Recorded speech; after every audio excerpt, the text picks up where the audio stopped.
Mushing, gusto kong ipanganak ang anak mo. Ang init. Ang init. Jiang Yuan, gusto na kitang angkinin.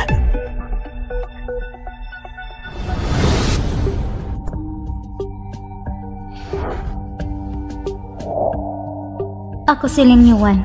Muling nabuhay ako sa unang buwan ko sa pagtatrabaho sa Pamilya Song. Sa nakarang buhay, si Jiang Yuan may sakit sa puso at kumuha sa akin sa mataas na sahod bilang kanyang personal na doktor. Akala ko noon, ito nang simula ng aking karera.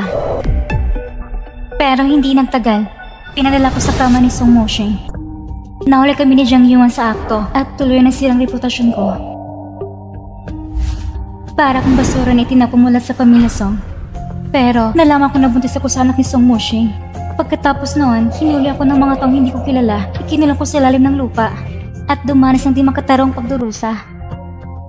Hanggang sa araw ng panganganak ko, nakita ko ang tunay na salari sa likod ng lahat ng ito. Pakiusap, palayain mo lang anak ko. Kagasihan pa lang niya. Wala pa siya anak sa mundo. Alam mo ba, sino na pa kaya tag-alaga sa'yo habang nakakakulong ka rito? At tiniyak na ligtas ng mga anak? Sayang lang. Ang batang iyan ay maging akin mula ngayon.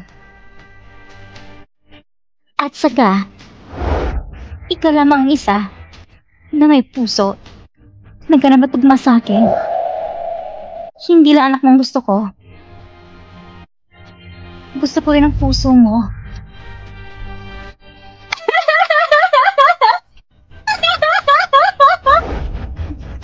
Jiang Yuan. Basta piling kong mamatay kasi matupad ang gusto mo. Dahil binigyan ako ng langit na pagkakataong mabuhay muli. Hindi ko siya hayang magtagumpay. Aagawin kong lahat ng mahalaga sa kanya. At babaguhin kong aking malupit na kapalaran. Kunti na lang sana. Si Mushing ay magiging akin na. Nakakainis, ngayon pa ko inatake ng sakit. Para lang mabuntis, si Jiang Yuan, binaliwalan kanyang sakit sa puso. Araw-araw tinatangkang akitin si Song Mushing. Sa nakaraang buhay, sa oras na ito, nawalan si Song Mushing sa bitag ni Jiang Yuan. Parang isang aso sa init ng pagnanasa. Walang mapaglabasan. Dr. Lin! Dr. Lin! Pero Jiang Yuan, sa buhay na ito, hindi ko hayang matupad ang gusto mo. Bakit parang lalong umiinit? Hindi kaya may problema sa sopas na inihain ni Jiang Yuan kanina? Mr. Song, nandito ko para kay Binibining Jiang para tingnan kalagayan niya. Song Mushing, sa buhay na ito, gagamitin kita para ipalasap kay Jiang Yuan ang sakit ng pagtataksil. Mr. Song, ayos naman si Miss Jiang. Alis na muna ako. Pasensya na po, Mr. Song. Tingnan mo si Song Mushing. Mukhang nilagyan na naman siya ng gamot ni Jiang Yuan. Inaakit mo ako? Hindi lang kita aakitin. Aagawin ko ng lahat ng pag-aari ni Jiang Yuan. Mr. Song, hindi totoo yan. Akong doktor ni Binibining Jiang. Hindi tamang ginagawa natin. Mr. Song, walang sakit si Binibining Jiang. Alis na muna ako.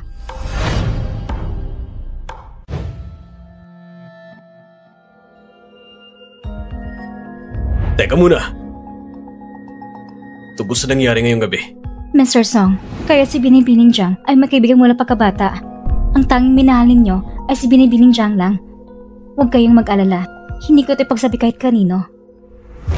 Bakit ko naman sasadya na sabihin kay Jiang Yuan na ikaw pang una ng akit sa akin? Song Mushing. Hintayin ko magustuhan mo ang ganitong uri ng pananabik.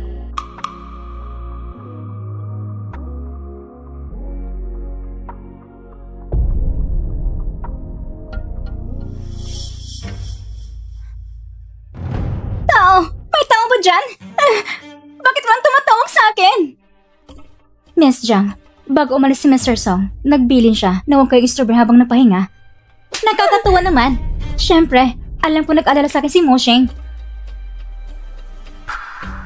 Pero ngayon, kaaraw ng mata ng bruha na yon, simulat sa Paul ay hindi niya ko gusto. Pag nahuli ako ron, tsak na pagagalitan naman niya ako. Kayo at si Mr. Song ay may kaibigan mula bata pa, siya nagmamalamang sa inyo. Kaya't hindi kayo gusto ni Mrs. Song, si Mr. Song, at tsak nakakampi niyo pa rin. Sayang at masakit ako sa puso. Hindi ko maibigyan si Mushing ng anak. Ni hindi man na kami maaaring magsama sa iisang kama. Kagabi, sa sopas na yan, naglagay pa ako ng pampapalakas. Akala ko tuloy-tuloy ng lahat. Pero, hinimatay na naman ng katawang ito. Pagkatapos kong mawala ng malay kagabi. Dumating ka ba? Opo. Tinawag ko ni Mr. Song para suriin ang kalagayan ninyo. Pagkatapos kong magreseta, umalis din ako.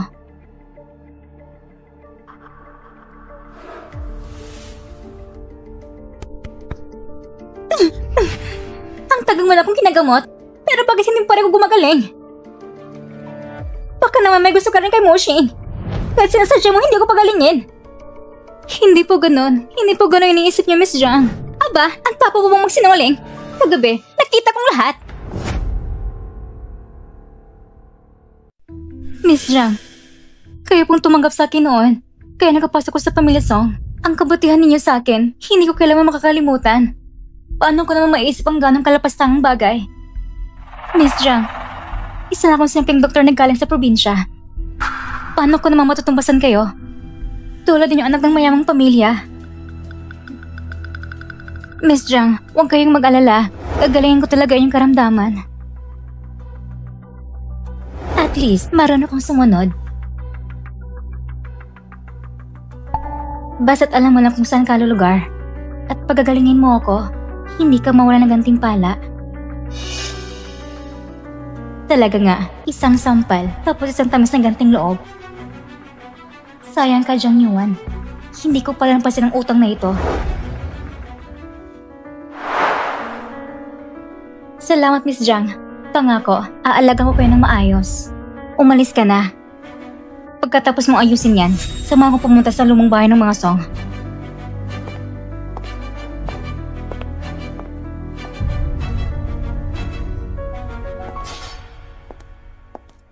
Maputla ka ng parang multo.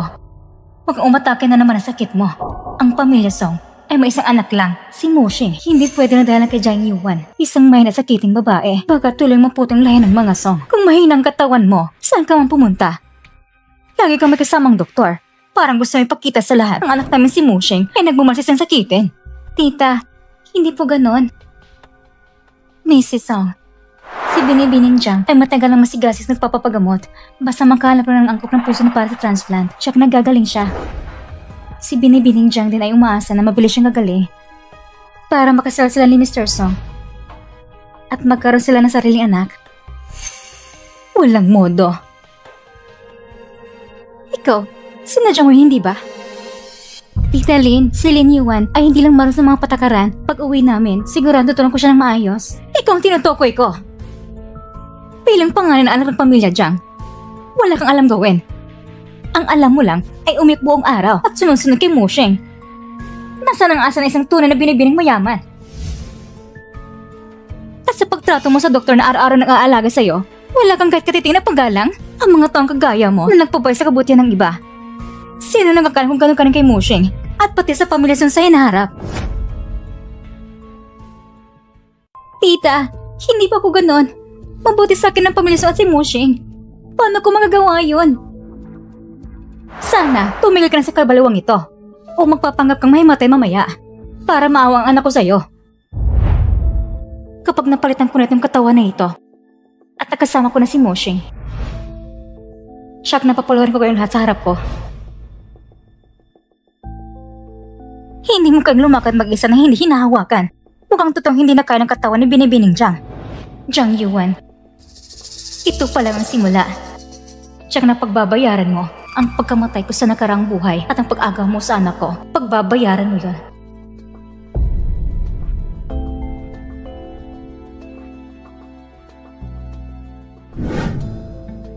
Yuan, bumalik na ako. Mushing, bumalik ka na. Mushing, pumunta ko ngayon para tulungan tita ko sa karawan niya para hindi pa rin niya ako gusto. Pasensya ka na sa abala. Laging kinikilala ko at pinapaboran ako ng mama ko para sa akin. Para maging binibinisong sa hinaharap. Ang ganang konting paghihirap ay sulit naman. Yuan. Hindi natin pwedeng gawin ito ngayon. Mushing, matagal na tayong magkasama. Lagi kang nagpapapasensya para sa akin. Ngayon, isang halik lang. Ayos lang.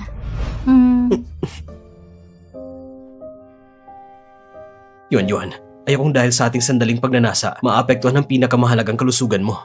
Naiintindihan mo ba? Magpahinga ka muna. Magtatrabaho muna ako. Miss Jiang, ang gatas ninyo ay pinapainit na. Ang babaeng ito, hindi gaya ng doktor. Parang isang dalagang estudyante pa lang sa kolehiyo. Parang hindi pa rin siya sanay sa mundo. Lache ka. Pagkatapos mapalitan ng puso ko, siguradong hanapin kita ng 10 o 8 pang lalaki para masiyahan ka. Mocheng, bakit parang hindi nakato ng isip mo? Okay lang yon.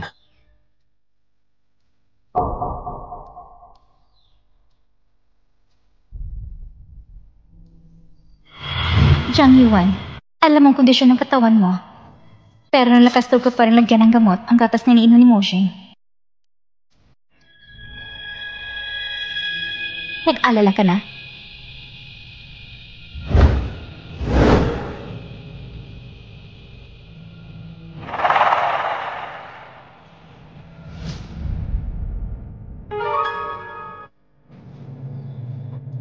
Ikaw rin, umakyat ka na itong pahinga. Buhatin mo na lang ako.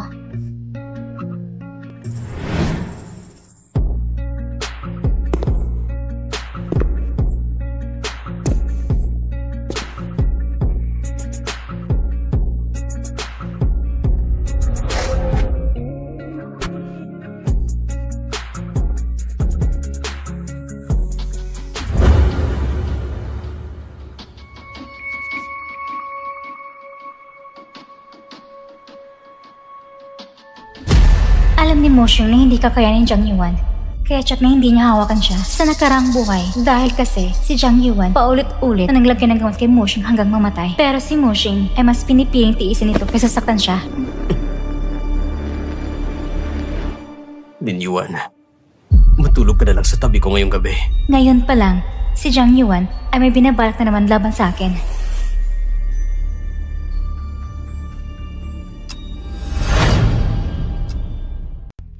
Mr. Song, hindi pwede. Ang nangyari kagabi, pwede mo isipin na parang hindi nangyari. Malaking utang na loob ko kay Miss Jiang. Miss Jiang. Huwag mong kalimutan. Ako ang amo mo. Dapat nga. Magpasalamat ka sa akin. Mr. Song, huwag po.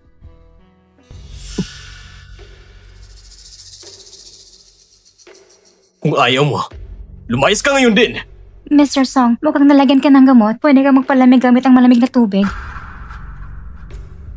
Song Mosheng, kahit pa isa ka pang parang pagong na may tiyaga, kung paulit-ulit kang ginagamot ni Jiang Yuan, hanggang kailan mo yung titiisin, hindi mo na mahawa ka ng matagal. Mr. Song, ang kalagayan ng katawan ni Binibining Jiang ay napakasama. Madalas siyang magkaroon ng problema sa puso. Kung hindi makontrol ang emosyon, kailangan siyang i-admit sa ospital. Kaya, lahat ng bagay na maaring makaapekto sa kalagayan ng katawan ni Binibining Jiang dapat iwasan hanggat maaari. Kasama ng malapit ang pagkikipag-ugnayan. Mosheng.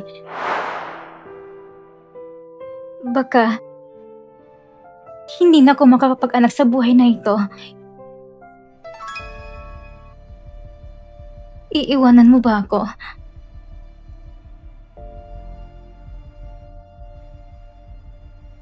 Hindi. Mukhang hindi pa pwedeng kumilos pansamantala. Si Lin Yuan na alingas-ngas. Kailangan ko ng anak ni Mosheng.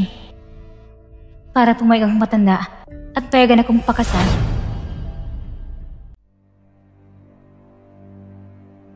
Ano? Kahit gumaling si Jiang Yuan, posibleng hindi pa rin makaanak. Opo, Ginang. Narinig ko mismo mula sa doktor na sinabi niya sa binata, walang mali. At sinabi pa ni Binibining Jiang sa binata na kung hindi siya makakaanak. Ano? Gusto kong makita kung ano pang kaya niyang gawin. Sabi niya, kung hindi siya magkakaanak, mag-aampunan na sila ng bata. Napakasama. Kailangan kong tanungin siya mismo.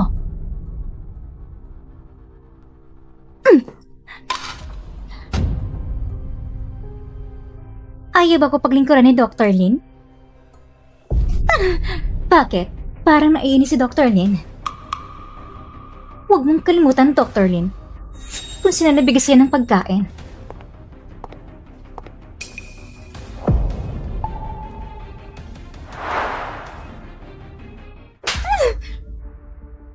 Ano ba yan? Paano mo maintindihan na hindi ka pa kasal kay Mosheng pero nakatira ka na dito? Dapat ka mong pasalamat. Hindi ko inaasahan na gusto mo pang patigil ang lahi ng pamilya Song. Hindi po. Manahimik ka. Noon to man, pinagsabihan kita ng mabuti at ipinaliwanag. Kung mahal mo talaga si Mosheng, hindi mo siya dapat iwan ng walang anak. Sinong mag-aakala hindi mo na inilagay sa puso ang sinabi ko, kundi pinilit mo pa siyang mag-ampon ng bata dahil sa'yo? Napakasama. Jung Yuan, sasabihin ko sa'yo, kung may susunod na pagkakataon, huwag mo kong sisihin kung hindi ko bibigyan ng mukha ng pamilya dyan. Ako mismo ang papalaya sa'yo mula rito.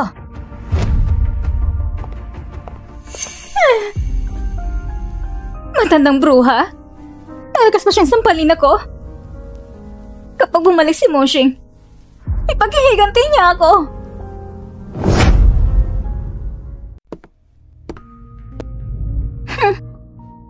Bakit? Sino na naman ang nangasar sa'yo? Sino pa ba kundi si tita?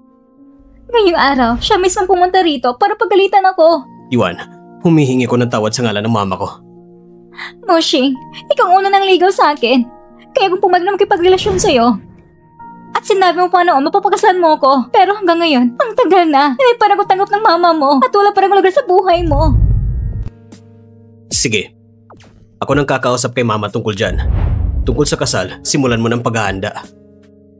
Mosheng, alam ko na, ako pa rin talagang pinakamahal mo. Ako pa rin pinaka-importanting tao sa puso mo.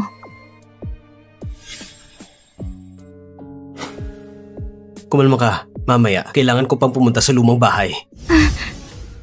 Ayon sa takbo na nakarang buhay, para hindi makipagtalo sa anak, pansamantalang papayag si Ginang Song sa kanilang engagement. Mukhang ngayong gabi, kailangang paglan si Song Mosheng ng kaunting pampasigla. Mr. Song, nandito ko para dalan ka ng gamot. Noon, nilagyan ka ng gamot, kaya may natitirang lasang pa sa katawan mo. Magkakatulang gamot na ito para makabawi ka. Itong parang aso sa init, ang tanggal niya ng titimpe, panana para pakawalan.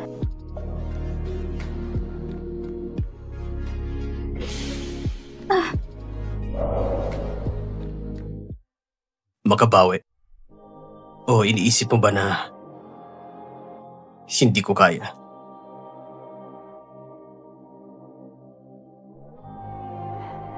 Mr. Song, baka magkita tayo ni Miss Jiang.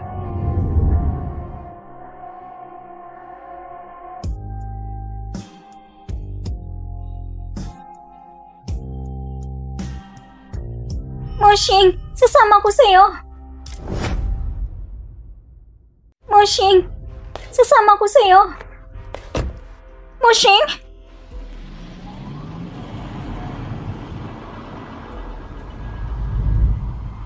Halos na ulit tayo, Mr. Song. Kung hindi sa loob ng kotse, gusto mo pa bang pumunta sa ibang lugar?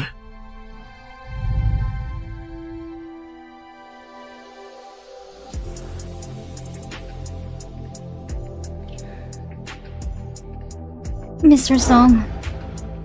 Ano? Ayaw mo na ba? Hindi ako komportable.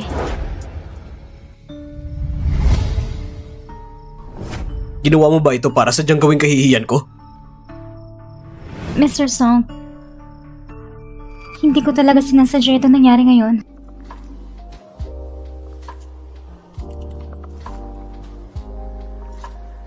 Sa susunod, hindi mo na maiilagang makatakas ng ganun lang kadali. Hindi alam ni Jiang Yong kung ano nilagay niya sa gatas ni Mosheng. Dahil sa kanya, nagkaroon pa kami ng pagtatalo sa asawa ko. Ginang? Huwag niyan sisihan ang binibini dyan sa binata. Iwasan po sanang sisihan. Gagawin nitong mas malalim ang alitan sa pagitan ninyo at ang anak ninyo. Baka pwede po kayong magbigay muna ng hakbag pagbalik para magkita ng binata na handa magbawas kayo para sa kanya. May punto kayo. Hayaan mo na siya makipagfiyansi sa babaeng yon. Pansamantalang pakitunguhan lang. Chang Yuan, ano bang ibig mong sabihin? Pinipinsala ba kita? Bakit sa tuwing nakikita mo ako, para lagi kang mahina at walang buhay? Hindi gayon, Mrs. Song. Kagabi, umuwi si Mr. Song at nalaman na nag-away kayo. Sinabi niyang pupuntahan niya kayo. Pinigilan siya ni Mrs. Zhang. Dahil ayaw niya na magkainitan pa kayo. Ngunit, hindi niya naabutan si Mr. Song. At dahil naulan ng kagabi, nagkaroon siya ng matas na lagnat.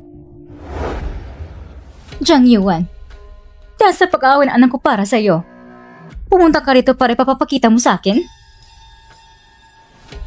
Sasabihin ko sa'yo, si Moshing anak kong sarili kong dugot naman. Mas pinapalagan niya ako bilang ina niya. Kung gusto mong pakasalan siya, kalimutan mo na.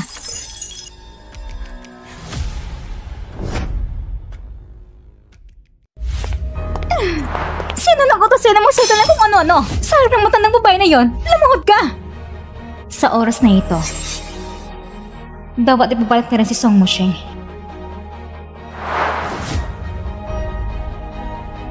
Miss Zhang, natakot ako magkamali ng akala si Madam Song sa'yo. Alam ko ng pagkakamali ko. Kung hindi dahil kay Lin Yuan, kung hindi ako pumayag, makakapasok ka ba bilang doktor ng pamilya Song at kumita ng mahigit 10,000 kada buwan? Sa tingin ko nitong mga araw, lalong wala ka ng galang sa mga nakakataas sa'yo. Ituturo ko sa'yo kung paano magpakumbaba. Tandaan ko sino talagang amo mo. Kung wala ako, wala kang halaga, hindi ka karapat dapat maging aso ko. Yuan, anong ginagawa mo?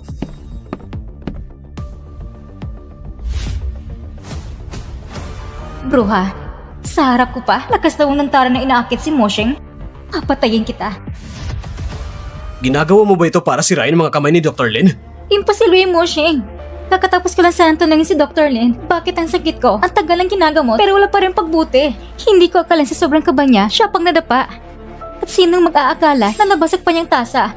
At siya pang nasugatan sa kamay. Tama ba ako, Dr. Lin?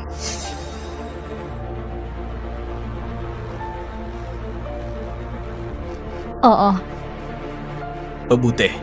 Alam ko na nga, ang mahal kong Yuan ay mabait at mahinahon. Hindi siya katulad ng mga babaeng masasamang loob. Kung tutuusin, hindi naman sana mababasag ang tasa. Kasalanan ng doktor na naging pabaya siya. At hindi lang siya nasugatan sa kamay. Napaso rin ang kamay ko. Moshing, sa tingin ko, hindi rin naman sinadya ni Dr. Lin. Huwag ka nang magalit. Alam ko, hanggang ngayon, nag-alala ka pa rin sa akin. Dr. Lin, tinawag kita rito para alagaan ng maayos si Yuan. Mahinang katawan ni Yuan. Bilang isang doktor, hindi mo lang siya naalagaan ng maayos. Halos nasaktan mo pa siya. Kung mangyayari pa ulit to, ikaw na mismo umuli sa pamilya Song. Song Moshing, dahil sa walang kondisyon mong pagkalinga, lumaking kasama ni Zhang Yuan at iyon ang dahilan ng malaki kong kamatayan sa nakaraang buhay. Ikaw si Zhang Yuan, pareho kayo walang kwenta. Siguro pagbabayaran yung dalawang ginawa niyo. Pasensya na. Kasalanan ko. Bilang isang doktor, nasugatan rin si Dr. Lin bilang kabayaran. Yuan, huwag ka na sana magalit. Dahil sa dati naman yung pag-aalaga sa'yo na may malasakit din naman, hayaan mo na natin siya dito. Pero kung maulit pa, palayasin na siya. Dahil sinabi mo na Moshing, hindi naman ako makitid ang isip. Pumunta ka muna at gamutin ang sugat mo. Magpahinga ka ng mabuti. Isang munting babae ka ha? Akala mo kayong umangat sa ulo ko? Managinip ka. Noon, gusto pa kitang buhayin. Para tulungan akong magkaanak. Pero ngayon, gusto kong maranasan mong hindi mabuhay, hindi mamatay, hindi mo magagawa.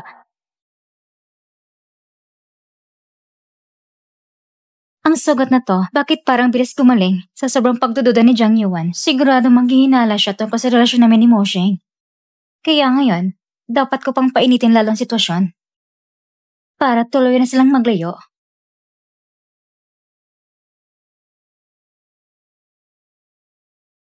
Moshing, mas maayos ang pakiramdam ko ngayon. Huwag mo na akong tanggihan, pwede ba?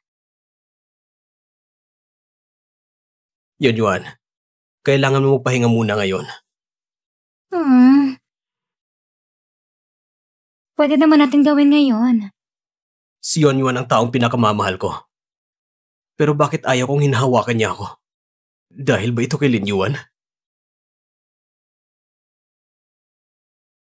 Hindi pwede. Hindi ko pwedeng magpadala sa sariling saya. Hindi ko pwedeng ipagsawalang bahala ang kalusugan mo. Bumalik ka muna at magpahinga ng maayos. Pareho na namang dahilan. Song Moshing, ayaw mo ba talaga kong hawakan? Baka naman dahil kay Lin Yuan, yung babaeng yun. Sige na nga.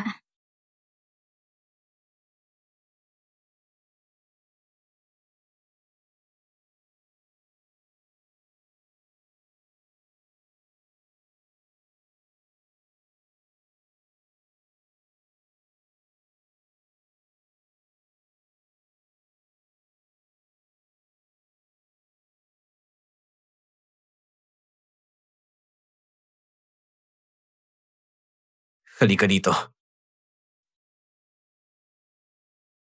Mr. Song? Aray, Hayaan mo akong tignan. mas mabuti pong huwag niyo na itong tingnan. Kasalanan ko rin po kasi wala kong kakayahan. Hindi ko nagamot ang maayos ng sakit ni Miss Jiang. Bakit ka naman ganito kamasunurin? Ganitong maunawain? Pero ang alam ko, si Jiang Yuan ay palaging mahinahon. Bakit ngayon, dahil lang sa ganito kalit na bagay, na kaya niyang saktan ka? Kasalanan ko po. Akong hindi nakapag-alaga ng mga ayos kay Miss Jiang. Pagbalik ko, ibibigay ko na sa kanya ang resignation letter. Ngayong gabi, huwag mo kong tanggihan. Pwede ba?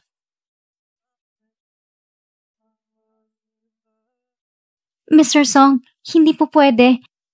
Pag nalaman ni Miss Jiang, hindi niya ko papatatawarin. Kung hindi mo sasabihin, paano niyo malalaman? Huwag ka mag-alala. Hindi kita pababayaan.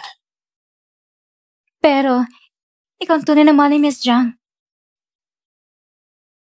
Sa puso mo, tanging si Miss Jiang laman ang laman. Pero ngayon sa puso ko, ikaw lang. Matagal na kitang nahuling isda. Paano na para matikpan ng isdang alat ng dagat? Pero, hindi pa sapat. Hindi pa niya dapat madali ang makanta ng gusto niya.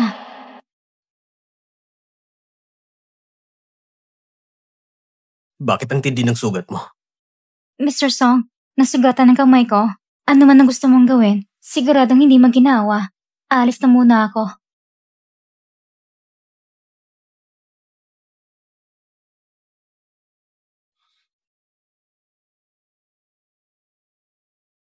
Mabilis ka naman tumakbo.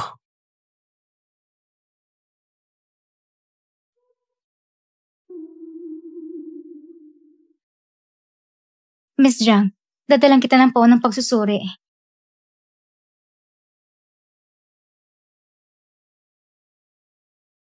Lin Yuan, kahapon ba, ikaw nagsabi kay Moshing na hindi bumubuti ang katawan ko at hindi pwedeng matinding ehersisyo? Miss Jiang, hindi ko sinabi yon. Ang katawan mo, matapos ng mahabang panahon ng pagpapagaling, ay bumuti na ng malaki. Kahit hindi ka pa pwedeng magsagawa ng matinding ehersisyo. Pwede ka pa rin makipagtalik. Si Mr. Song, dahil ba sa initindi niyang kalagayan mo, hindi pa niya nagawa? Sa totoo lang, matagal ko na itong gustong sabihin, Miss Jiang. Nang pagtanggi ni Mr. Song sa'yo, ay dahil... Bilis! Hawakan niyo ang babae nito! Miss Jiang, ano bang ibig sabihin nito? Lin Yuan, ano nilalaro mong inosente?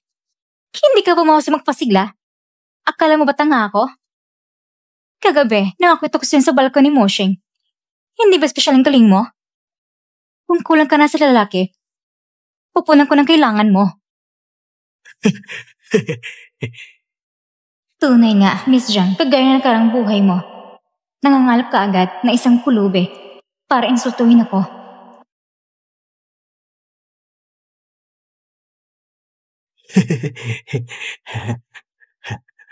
Tumigil ka! Umalis ka! Yuyue, ano bang ginagawa mo? Moshing, bakit ka biglang umuwi mula sa opisina? Jing Yuan, naggulat ka ba? Na-excite ka ba? Matagal ko na hinihintay ang sandaling ito. Nung nakarang buhay, ako'y tapat at maayos. Itinuring kitang aking tagapagligtas. Ngunit ikaw, dahil lamang sa isang papuri ni Song Moshing tungkol sa aking kakayahan, itinako mo ko sa isang pulubi. Ngayon, sa buhay na ito, ako na mismang lumalabag sa hangganan mo. Kung hindi ako dumating, hahayaan mo bang apihin ng ganitong tao si Dr. Lin? Moshing, nagkamali ka ng akala. Ikaw ay ano? Kung ayaw mo kay Dr. Lin, maaari mo siyang tanggalin ng direkta. Hindi na kailangan gawin na hayaan ng isang pulubi na apihin siya. Dati, napakabait at mahinahon mo. Bakit ngayon ganito ka? Hindi ako. Hindi. Kahapon, sinunog mo siya sa galit. Ngayon naman, hinayaan mo ang pulubi na pahiyain siya at yun pa lang ang nakita ko. Paano pa kaya ang lihim na ginagawa mo? Moshing, gusto mo ba talagang pagdudahan ako? Dahil lang sa isang taong hindi mo naman kilala? Jiang Yuan, masakit ba? Masakit bang pagdudahan ng taong mahal mo? Masakit. Pero lahat ng ito, hindi pa rin kasing sakit ng mga ginawa mo sa akin ng nakarang buhay. Hindi kita sinisisi. Ang gusto ko lang, Anong gusto mo? Naisipin mo na ako'y may pusong malupit at mapanganib? O naisip mo rin ba na ako'y masama at mapanukso? Nung nagsimula pa lang tayo, napakabait mo sa akin. Tinuturi mo ko isang kayamanang pambihira. Ngayon na magkasama na tayo. Ang sawa ka na ba sa akin? Naalala mo pa ba nung inabi mo sa akin ang nararamdaman mo? Naalala mo ba kung ano sinasabi mo noon? naalala ko. Sinabi ko, si Yuan lang ang babaeng gusto kong protektahan habang buhay. Tama nga ako. Sila talagang dalawa. Hindi basta-basta maghihiwalay. Miss Jiang, pwede mo pagdudahan ako, pero hindi mo pwedeng pagdudang nararamdaman Mr. Song para sa'yo. Alam ko, ang presensya ko ay nakaka-istorbo sa'yo. Ito aking resignation letter. Pakiusap, paintulutan mo kong umalis. Aba, gusto pang tumakas sa babaeng ito. Ang puso mo ay akin, pati ang sinapupunan mo ay akin din. Kapag ipinanganak mo ng anak mo ni Moshing, at bago pa ako makahanap ng doktor ng paggawa ng paglipat ng puso, hindi ka alis kahit saan. Matagal ka nang kasama ni Yuan. Mahirap ka man o wala. Huwag mong banggitin ang pagbibitiw. Sa ngayon, magpahinga ka muna ng mabuti.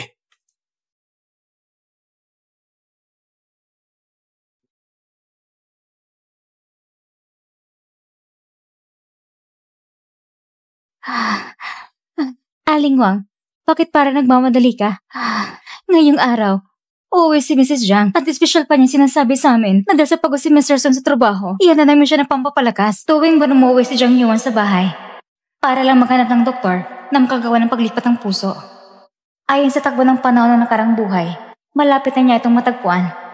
Kapag dumating ang oras na yan, hindi ko pa rin mababago ang malupit kong kamatayan noon. Kailangan kumilos agad. Aling Wang, doktor ako. Ako ang pinakasanay dito. Noon, parang narinig ko minsan na sinabi ni Mr. Song na masyadong matapang ang amoy ng mga herbal na pagkain. Bakit hindi mo na ibigay itong pabangong palawit sa kanya? Magkakatulong ito para mapakalma at mapabuti ang katawan niya. Sige.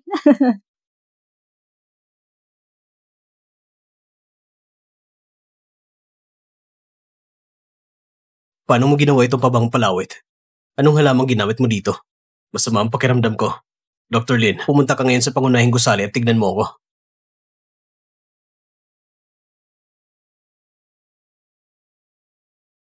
Gusto mo pa talang gamitin ng mga ganyang pakana para lukin ang pumunta sa main building? Hintayin mo lang. Hayop kang lalaki. Ang tapang pa rin ng ugali.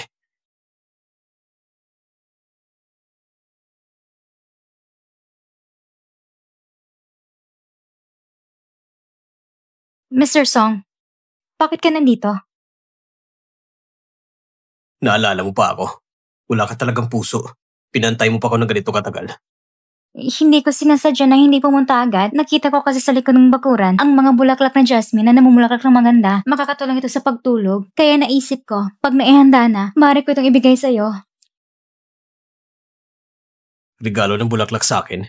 Dati ka na rin ba nagbigay ng bulaklak sa ibang lalaki? Hindi ikaw ang una.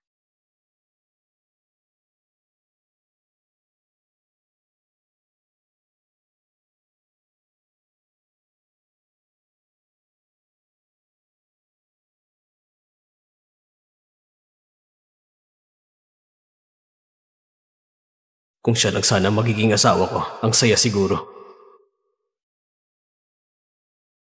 Paano ako nagkaroon ng ganitong iniisip para sa Dr. Yuan? Masyado kong nilapastangan si Yuan kung ganito. Mr. Song, may nararamdaman ka bang hindi maganda? Ayusin ko para sa iyo ang isang posisyon sa isang pribadong ospital. Mas mabuti pang umalis ka na agad. Simula ngayon, huwag na tayo magkita ulit. Hayop na lalaki. Kaya mo pa naisip ang panggap na may malasakit? Huli na. Kung ganon, dahil hindi ka na rin makapaghintay, gusto niyo akong paalisin? Sige, tutuparin ko. Sige, bukas, magsisimula na ako magtrabaho. Wala ba siyang kahit kaunting pagkamis sa akin?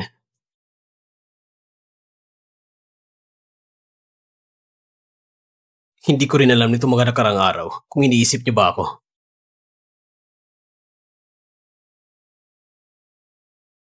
Akong unang nagpapali sa kanya. Tatawagan ko siya ulit.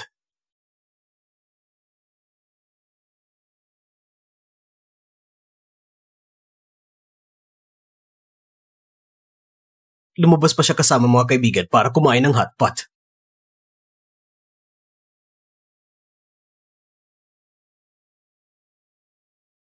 Anong sabi mo? Si Mushing itong mga nakarang araw ay palagi hinahanap si Lin Yuan? Narinig ko na ang ginawa sa pribadong hospital ay naglaan sa kanya na isang hindi ganaw mahalagang trabaho. Kumalat ang mga chismis sa mga katulong na siya raw magiging susunod na gina ng pamilya Song. Sinungaling! Pumunta ka sabihin kay Lin Yuan na masama ang puso ko. Sabihin mo na bumalik siya agad. Ang binibinit ang Ginoo. Dahil sa nangyari noon, hindi pa napaparang kanilang galit kung may mangyari pa kay Dr. Lin. Miss Jiang, huwag mong hayang dahil sa isang Dr. Lin, maapekto ng relasyon mo at ng Ginoo. Tama ka. Hindi po rin dahil sa isang babae. Sira ang relasyon ko kay Mushing. Ngunit ang pagiging naroroon niya ay sadyang kapahamakan. Makaraan ng 2 araw ay karawanan ni Mushing, siguradong darating si Songling doon. Hindi ba Dr. si Lin Yuan, pahandaan mo siya ng 2 pang medisina na putahe kung may mangyari sa ginang Song sa salo-salo? Si Mushing ang pinakamaasikaso sa kanyang ina, siya na hindi niya papatawarin ang sinumang sakta ng kanyang ina.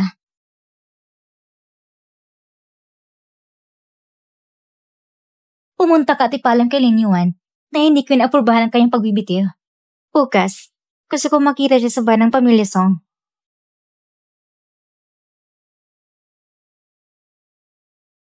Dati, balak pang alagaan ka ni Lin Yuan. Inapangakong papakainin ka ng masasarap na pagkain at inumin bilang aking manlalakbay na sinapupunan at pinagmumura ng damdamin. Ngayon, gusto kong wasakin ang iyong reputasyon. Paalisin ka ng pamilya Song. Maghihirap at mangingisay ng awa sa akin.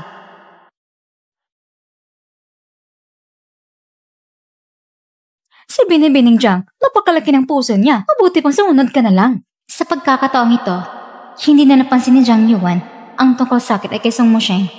Baka may inahandang panibagong plano siya.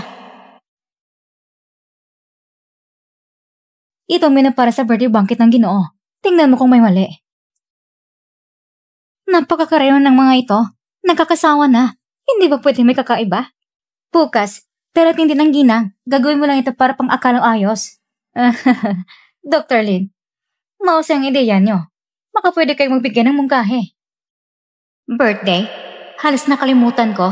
Nung nakaraang buhay, si Jiang Yuan gumawa ng patibong sa akin sa birthday banquet. Nilagyan ako ng gamot para mapunta kay Moshe na hindi sinasadya. Pagkatapos noon, inakusa pa sa akin ang paglagay ng gamot. Dahil dito, pinalayas ako. At inaresto pa ni Jiang Yuan at ikinulong sa malit na silid. Ang gusto ng ginang siguro ay mga medisinal na putahe na nagpapapaganda at nagpapapalusog ng balat. Hindi basta-basta pwedeng kainin ng mga medisinal na putahe na ito. Jiang Yuan, sa buhay na ito, hindi na po mahulog sa iyong patibong. Hindi na maod ang nakaraan.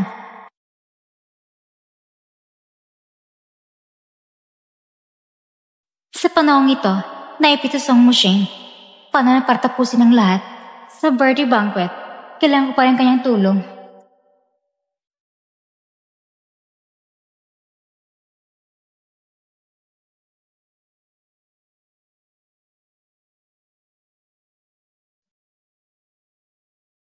Sang mo, Sheng. Tarantado ka. Kumain ka ng todo tapos tatakbo lang?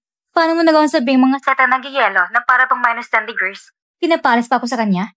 Bawa pero walang silbang lalaking ito. Lin Yuan, kumusta ka? Hindi ko alam na darating ka. Aalis na ako ngayon. Bakit ka aalis? Diba sabi mo sa akin, lumayo na ako sa'yo at huwag na kitang guluhin? Tinatupad ko lang pangako ko. Pakawalan mo ako.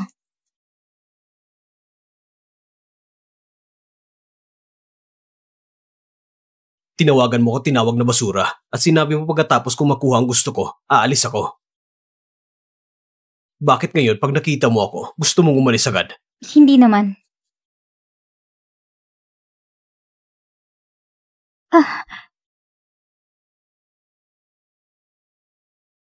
Iba ang sinasabi ng bibig mo at laban ng puso mo.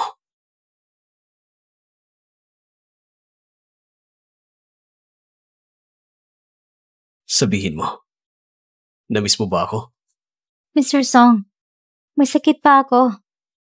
Huwag kang mag-alala. Hindi ako gagawa ng masama sa may sakit. Ang lamig ng kamay mo. Masama pa rin ba ang pakiramdam mo? Isa naman akong doktor. Walang kasangga ng simpleng sipon. Pero ikaw, Mr. Song, lumayo ka muna sa akin. Baka mahawa ka pa. Totoo, gusto talaga kita. Pero, Hindi mo na kailangang sabihin. Alam ko na. Wala naman akong hinihiling. Gusto ko lang maging masaya ka. kung maaari ko mapanatili si Iwan sa tabi ko, magiging masaya ako. Pero yun ay pagtataksil. Mr. Song, hindi magandang pakiramdam ko. Mas mabuti umuwi ka muna. Ang lakas ng ulan sa labas. Baka magkasakit ka pa. Nag-aalala ka ba sa akin? O iniiwasan mo ako? Bukas ng birthday banquet mo. Marami pong kailangang ayusin. Kaya umuwi ka na muna. Sige, magkita tayo bukas.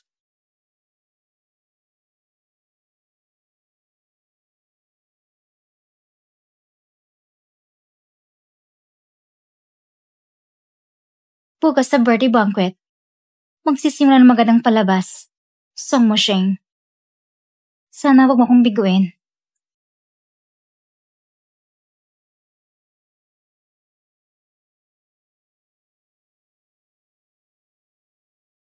Kuya, kapag natapos ang karawan mo ngayon, 29 years old ka na, dapat siguro pag-isipan mo na ang mga bagay tungkol sa kasal.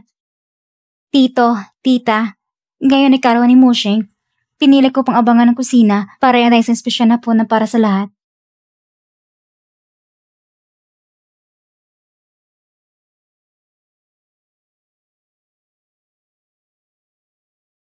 Ngayon na kumpleto na tayo. Subukan na natin.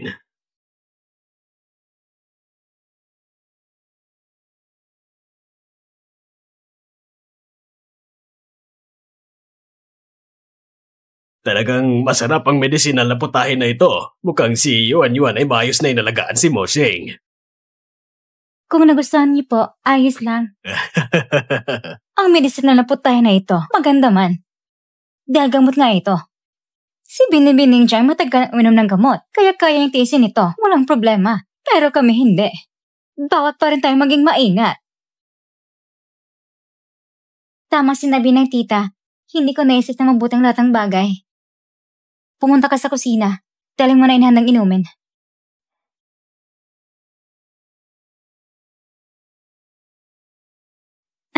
Dalhin mo ito, para mayahain mo agad. Mas mabuti nga inumin ito.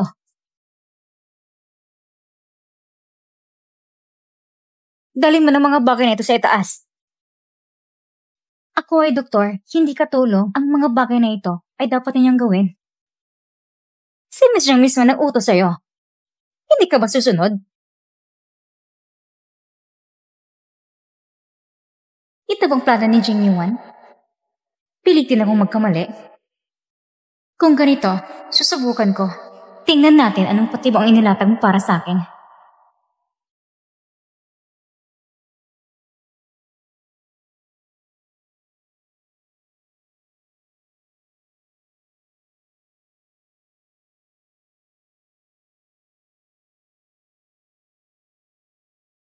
Lin Yuan, hintayin mo lang.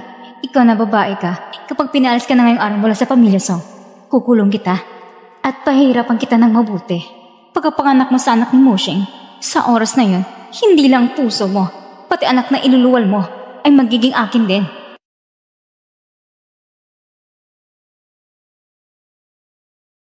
Jiang Yuan, narinig ko, ang kalagayan mo ay mas mabuti nitong mga araw. Kaya tungkol sa kasal at pagkakaroon ng anak, dapat mo na rin isama sa plano. Pumunta ka agad sa ospital, magpasuri ka ng kumpleto. Matandang babae, alam mong hindi ako makakapag-anak, pero binabanggit mo pa rin palagi. Parang sinasaksak mo ang sugat ko. Hindi ba gustong magkaanak? Kaya bibigyan kita ng isa. Salamat, Papa. Mamaya, sa herbal medicine ni Mushing, ako na magdadala kay Lin Yuan. Kapag nagkaroon sila ng relasyon, gagamitin ko ng si Song Lin at si Song Jinghua para palis na siya sa pamilya Song. Kung tutusin sa oras, malapit na umepekto ang gamot.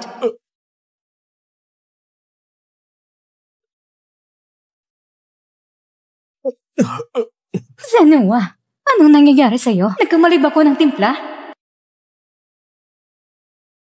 Pa, ayos ka lang ba? Tito, anong nangyari sa'yo? Pagka naman si inumin, may naglagay ng gamot. Si Lin Yuan na nagdala ng inumin. Lin Yuan, ano bang nilagay mo? Wala akong inilagay ng gamot. Ako ay, ano ka ba talaga? Maaari kong patunayan. Dr. Lin, nakalimutan niyo talagang karinong nilang nilagay ninyo. Ngayon, may saksi at ebidensya na. Ano pa ba ipaliwanag mo? Sa tingin ko, hindi ka karapat dapat maging doktor. Ngayong araw, tatanggalin na kita. Walang dahilan si Lin Yuan para lasunin ang aking ama. Kahit pa nagkamali siya ng gamot, kung gusto niya akong lasunin, hindi rin posible. Kung gusto niya, noon pa sana, may nangyari na sa aming dalawa. Manahimik mo na kayong lahat! Dr. Lin, halika muna tingnan ng kalagayan ng aking ama. Ching! Ching Yuan, ayaw mo ba kami makita ng maayos? Yung maliit mong panilin lang. Huwag mo ang na hindi ko nakikita. Mga salbahe! Lahat kayo mga salbahe! Lahat ay laban sa akin. Kung hindi para sa kapangyarihan ng pamilya Song, hindi ako magtitiis ng ganito. Ginoo, Ginang. Totoo, naglagay ko na isang bagay sa inumin. Tingnan nyo, inamin mismo niya. Pero, ang bagay na iyon ay nakakabuti sa kalusugan. Paano naman? Paano naman si Tito? Zenghua, ayos ka na ba? Ayos na, ayos na. Hindi lang ayos. Pakiramdam ko, magaan na rin ang katawan ko. Kahit ng pamilya ni Lin Yuan ay hindi mataas ang estado, malakas ang profesionalismo niya at isa siyang doktor. Kung mapapangasawa siya ni Mushing, siya na may bibigay sa pamilya Song natin ang isang malusog at matalinong anak. Tungkol naman kay Jiang Yuan. Miss Jiang, hindi ka pa kasal kay Mushing, kaya hindi mainam na manatili ka rito ng matagal. Sa loob ng ilang araw, bumalik ka na sa pamilya Jiang.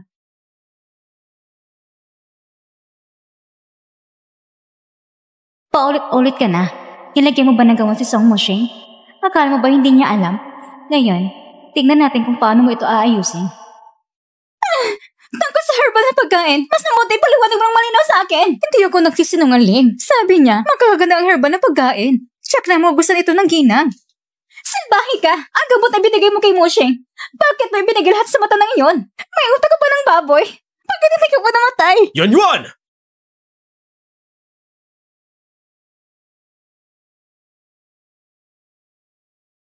Bilang magiging ginang ng pamilya Song, paano ka maging ganito ka walang pakundangan?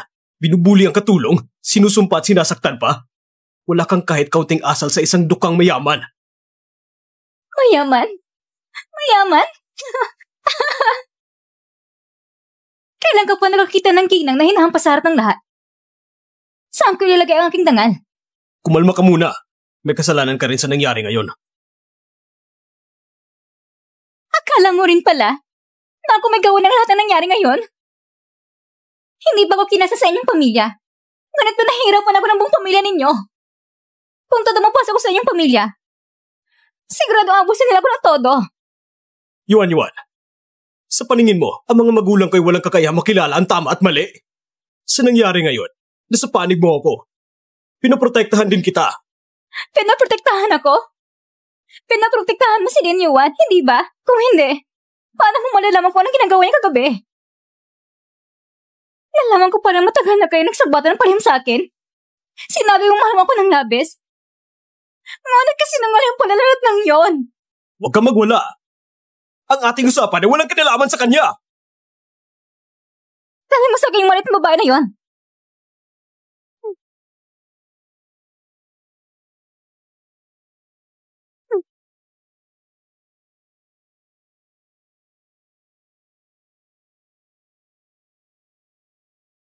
Mr. Song, Miss Zhang. Ikaw na nagpapanggap na mabait. Ngayon, sisiraan mong pangalan ko. Tingnan natin kung paano ko maliligaw na lalaki. Huwag ka muna magwala! Lumayo ka!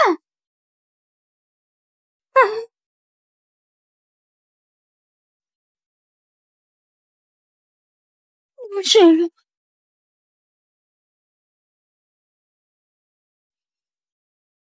Hindi ba palagi mong iniisip na gusto ko si Dr. Lin?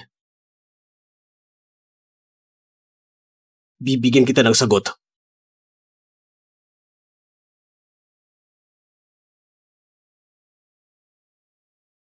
Oo.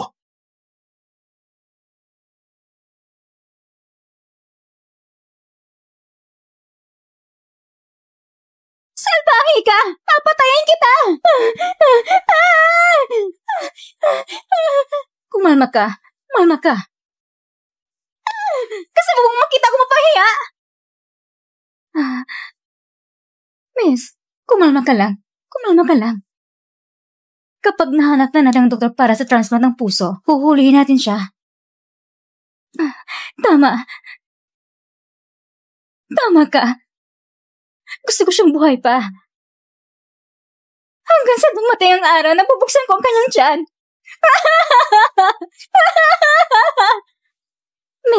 Miss. Diba nag-ampun ka ng isang anak na lalaki? Parang pabalik siya mula sa ibang bansa sa mga susunod na araw. Narinig ko na mahilig siya sa mga simpleng babae.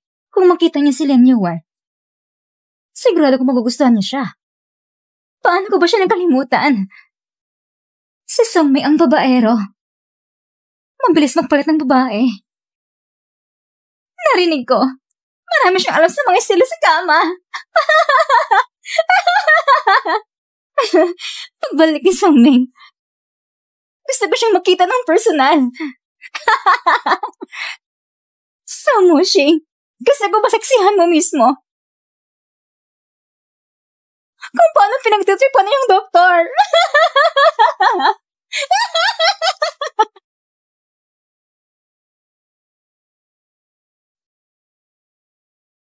Yuan, sa mga panahong ito, iwasan mo muna siya. Huwag mong piliting magbigay ng panggamot kay Jing Yuan. Kung may problema, diretso ka makipag-ugnayan sa akin. Salamat. Si Mr. So ay patuloy na tumulong sa akin ngayon. Ako nagdala sa'yo ng problema. Kung hindi ko pinapalakas si Jing Yuan, hindi sana nangyaring ganitong hindi pagkakaintindihan ngayong araw.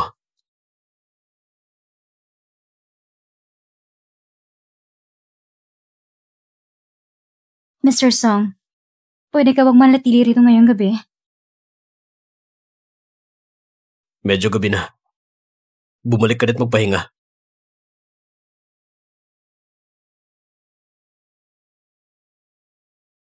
Gusto kong siya ang unahan na mawala ng lahat ng mga pinapapahalagan niya.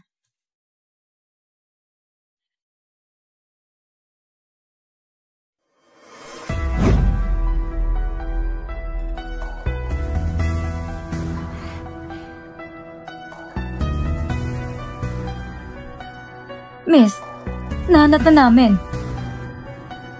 Matagal ang paghahanap. Nakuha na natin ang paborito na laruan ng ligaw ng batang yon. Noon siya'y bata pa. Aalahanin nito ang kanyang nakaraan para magamit natin siya.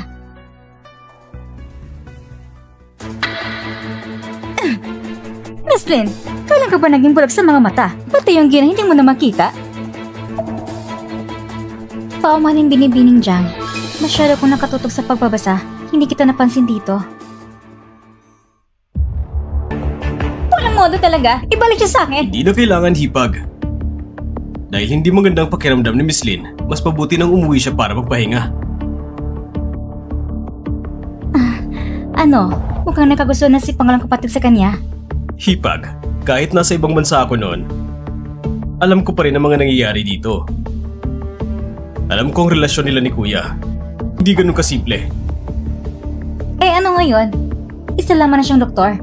Kung walang pahintulot ko, wala siyang karapatang magtrabaho sa pamilya Song. Sa tingin mo ba si Kuya mo ay papapakasalan pa bang tulad niya? O baka naman, natatakot ka lang sa kanya, kaya hindi mo magawa? Sa tingin mo natatakot ako sa kanya? Bigyan mo lang ako ng 10 araw. Sigurado akong magagawa akong magiging akin siya. Lin Yuan. Ngayon, tingnan natin kung paano ka makakatakas.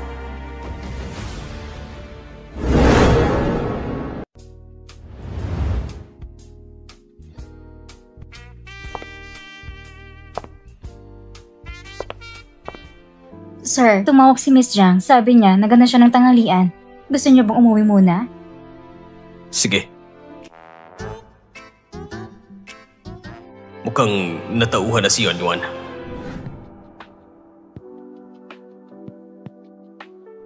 Moshing, alam kong nagkamali ako. Hindi ko dapat hinayaan na magduda ko ng sobra. Alam ko, sa puso mo, ako pa rin pinakagusto mo, hindi ba? Siyempre naman. Kaya pala, hindi ko nakita si Kuya sa opisina. Nandito pala siya, kasama si Hipag. Hindi mo naman siguro mamasamain kung madadagdagan ng isang tao sa pagkainan, di ba? Ngayong araw, may nangyaring isang nakakatawang bagay. Nang bumalik si pangalawang kapatid, makasalubong niya si Dr. Lin sa hardin. At unang tingin pa lang, nagkagusto na siya kay Dr. Lin. Hipag, maganda talaga si Dr. Lin. Sakto sa tipo kong gusto. Kuya, kung nakita mo lang, napaka-eleganda ng dating niya. Hindi talaga siya madaling makalimutan. Kaya napagpasya ko. Hipag, gusto ko munang tumira dito ng ilang araw para mas magkilala ko pa si Dr. Lin. Ano sa tingin mo, Kuya? Si Songmeng, kahit mahilig maglaro, pamilya pa rin natin siya. Alam natin pinagmulan niya. At bagay naman sila ni Dr. Lin, bakit hindi na natin siya ipatawag at tanungin mismo? Si Ayuan, ako ang mahal niya. Ako lang ang nasa isip at puso niya. Pero hindi ko siya mabigyan ng pangalan. Hindi ko siya pwedeng makasama. Ayokong patagalin pa siya sa ganitong sitwasyon. Kahit bastos minsan si Songming habang ako nagbabantay. Para kay Ayuan, magandang pagkakataon na yun. Pwede din naman. Sige. Salamat, Hipag. Salamat din, Kuya. Muching, ipapakita ko sa'yo ang tunay na pagkataon ni Lin Yuan.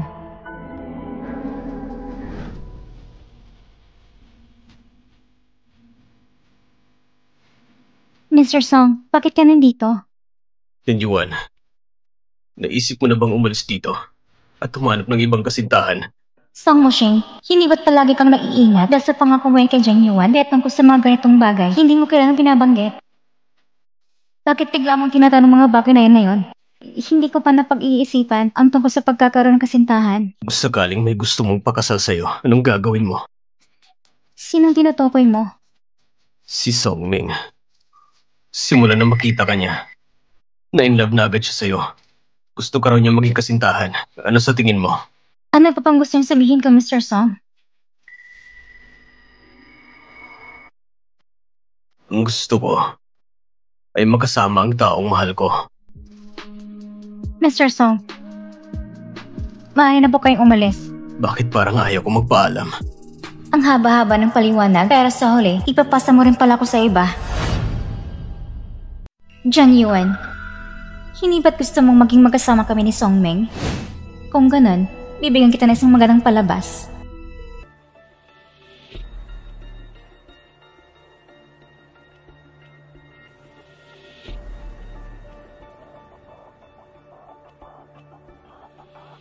Dr. Lin, ang tagal na nating hindi nakita. Hindi ka naman siguro pumunta dito para sa akin, di ba? Nandiyan ang kaibigan ko. Bitawan mo ko! Dr. Lin, huwag ka na maging kabit ng kahit sino. Mas mabuti pang sumama ka sa akin. Mas okay ako kaysa sa malamig na si Song Moshing. Bakit naman ako magpapapakatanga at hindi pipili ang tagapagmana ng Song Group? At pipiliin ko isang ampon na tulad mo? Ngayong araw, gusto mo man o hindi, Kailangan mo sumunod. Sangming! Bitawan mo ko! Ayop ka! Bitawan mo ko! Bitawan mo ko, Sangming! Bitawan mo ko, Sangming! Ayop ka!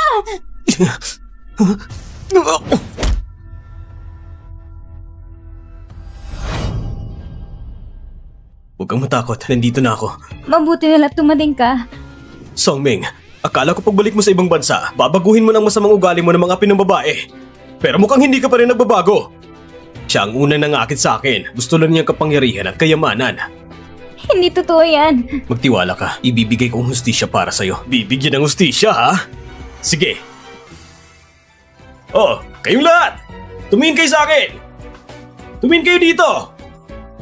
Ang mabuting kuya ko, siya'y umiibig sa aking hipag. Sa bahay, hindi bumababa ang bandera. Sa labas, nagliliparan ng banderola. Ha? Song Mushing. Kahit taga-song ako, dapat may bahagi rin ako ng mga ari-arian ng song. Karapatan ko rin yan. Sinira mo ang pangalan ko. Pinabagsak mo ang stock ng song. Hindi ako naniniwala na manatili ka sa pwesto mong presidente. Hindi mo gusto ang hipag ko. Bakit mo pa siya tinutuksohan? Huh? Kuya, hindi ba ka gusto mo lang maglaro ng marami? Makapangasawa ng kaligayahan kasama ang iba. Si Sangmeng naman, hindi gaya na pinagsasabihan sa labas na wala siyang kakayahan, mukhang si Jiang Yuan ay naglaro na isang pangalan na di niya kayang harapin.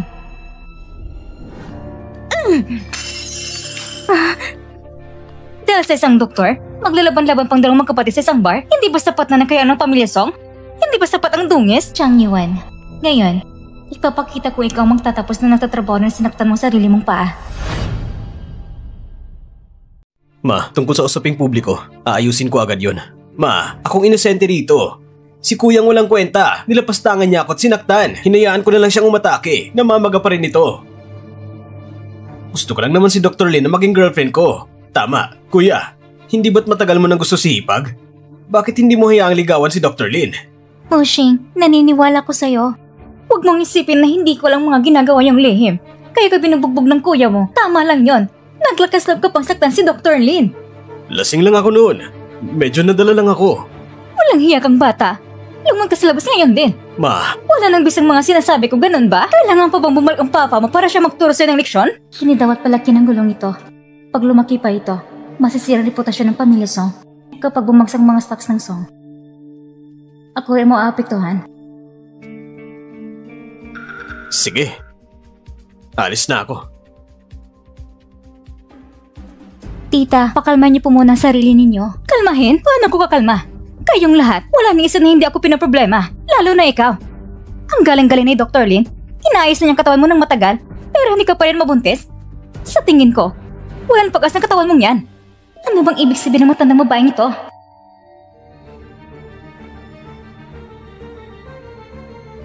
Simula ngayon, dito ka muna sa lumang bahay para tumulong.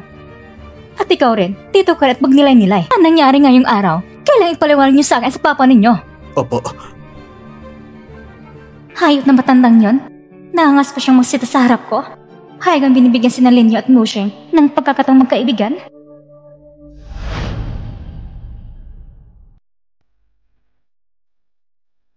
Ginang.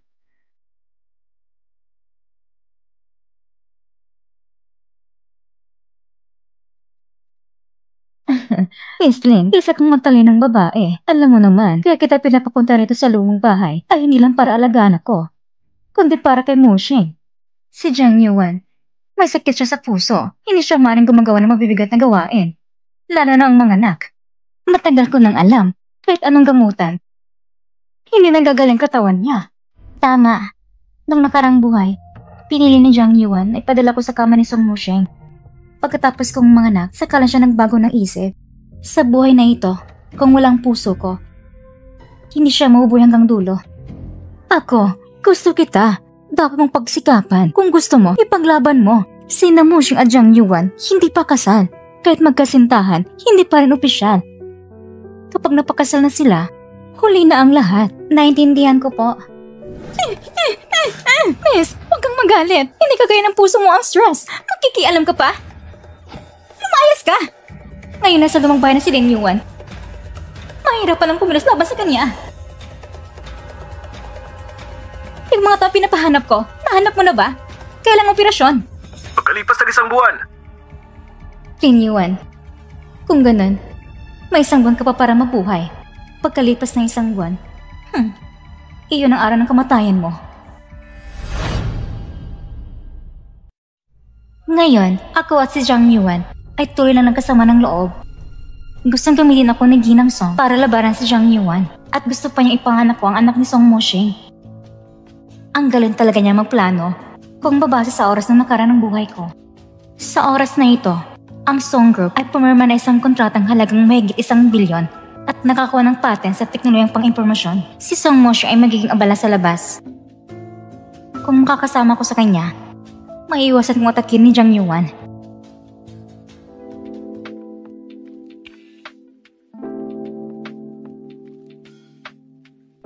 Mr. Song, paano kayo nakapasok? Natatakot ka siguro sa nangyari ngayon. Basta't nandito kayo, wala akong kinakatatakutan.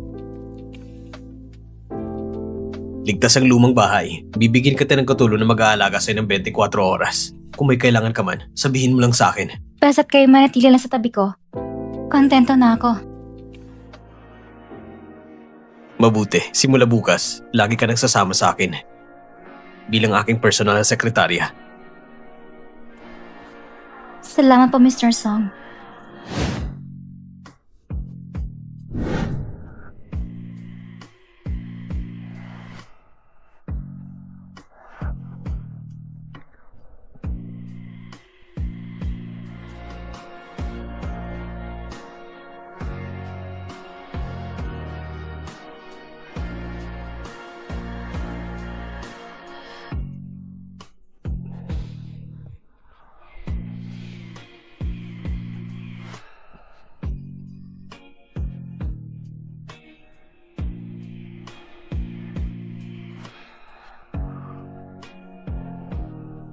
Zhang Yuan, paano na para hulihin ka? Miss, halika. Tikman mo ito. Matamis ito.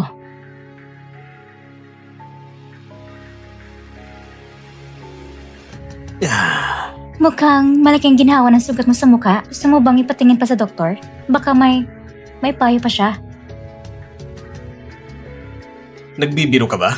Kung may gusto kang sabihin, sabihin mo. May isang bagay kasi akong gustong ipatulong sa inyo. Isa lang akong ampon. Walang kapangyarihan, walang pera, walang katayuan. Paano ako makikipagtulungan sa inyo? Nitong mga nagarang araw, si Leng Yuan ang naging sekretarya ni Moshing. Magkakadikit silang dalawa sa kumpanya. Ngunit kung sa loob ng kumpanya, nagkamali siya ng isang hindi mapapatawad na pagkakamali. Papalis na siya ng pamilya Song. At pagdating noon, wala na siyang anuman. Kapag muling lumitaw ka, kusang loob siyang susunod ng maamo sa'yo. Pagdating ng sandaling iyon, maaari mo na siyang pakitungan ayon sa gusto mo. Tunay nga, napakalusog ng puso ng isang babae. Buti na lang, pinili ko mula simula hanggang sa wakas ang kapangyarihan at katayuan. Kaya, meron ba kayong isang magandang paraan para mapayag si Moshing na pakawalan siya? Si Moshing, kamakailan lang ay nakakakuha siya ng isang patent sa teknolohiya ng malaking tulong sa panaliksik ng grupo. Ngunit, kung patent na ito ay mawalang dumating sila niyon sa kumpanya, sino sa tingin mong mananagot? Zhang Yuan, itong pagkakataong ito, malaking tulong mo talaga sa akin na kaya mo pang ibunyag sa akin ang usaping kontrata ni Song Moshing. Sadyang ang babae, puro gulo lang ang alam gawin. Madaling mahulog sa patibong ng panlilinlang. Song Moshing, ang pagbili mo ng babae ay talagang napakasama. Hindi ba kayo mag-aalala kung sakaling mawala ang patent at magkaroon na ito ng epekto sa kumpanya at maaari pang maka-apekto sa presyo ng mga stock ng kumpanya? Huwag kayong mag-alala. Siyempre naman, maghahanap ko ng parang para maibalik ang patent at pagkatapos sila mapalis si Leng Yuan, agaan kong gagamitin ang mga yaman ng pamilya Zhang para tulungan ang pamilya Song. Sa oras na yon, magpapasalamat si Moshing sa akin at magmumahal ng tapat ng buong puso sa akin. Marahil nga. Mr. Song, kape po ninyo. Para gising ka palagi. Ito ang proyekto ng kumpanya, application ng patent. Napakahalaga nito. Dalhin mo at ilagay sa safe. Ang password ay ang birthday mo. Nung nakarang buhay, tila nangyari ang ganitong bagay. Ngunit noon, kinulong ko ni Zhang Yuan at lihim kong narinig mula sa labas ang mga nagbabantay sa akin. Sinasabi lang nila kung patent sa loob ng grupo. At nawala ito ng tuluyan. Nadungis ang reputasyon ng grupo. nagkaroon ng malaking pagbagsak ng stock. Maraming perang na-invest ay nasayang, lahat napunta sa wala. Kahit na kaya ni Song Mosheng ayusin ang gulo, pinagalitan din siya ni Song Jinzoa at pati sa parusang pangloob ay naaapektuhan, gulang na lalaki. Ginawang pang password ang karawan ko. Kung walang dokumento na iyon, ako agad ang mahihinalaan. Mr. Song, delikadong password na ito. Palitan na lang po natin. Ano bang mali doon? Tayong dalawa lang nakakalam nun. Pero, Huwag ng pero.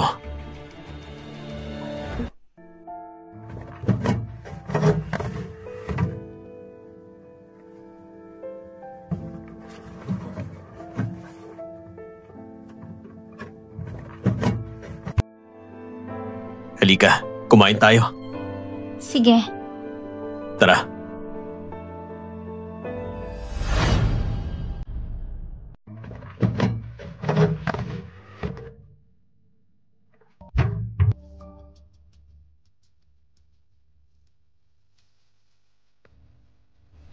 Ito, hindi pa dapat ilagay dito. Kailangan ko na ilagay sa ibang lugar kung may mangyari. Hindi ako palalampasin ng pamilya Song.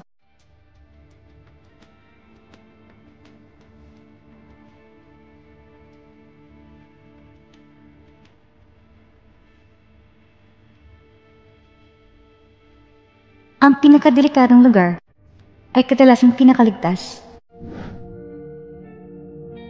Manager Wu, kinahanglan ba ang presidente?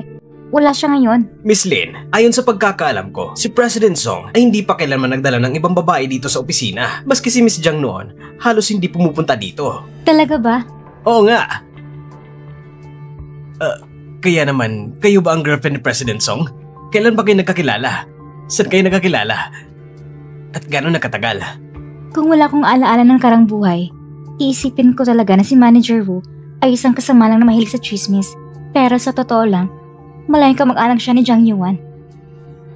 Matagal na kaming magkakakilala. Pagdating na 1 linggo, kapag kaarawan ko, sakto, 1 taon na. 1 linggo pa. Ang kaarawan. Manager Wu, kung may kailangan ka kay President Song, pwede mo siyang tawagan. Mauna na ako, hinihintay pa niya ako. Sige. Ang lira na ng sinabi ko. Hindi mo pa rin mahulaan, Manager Wu?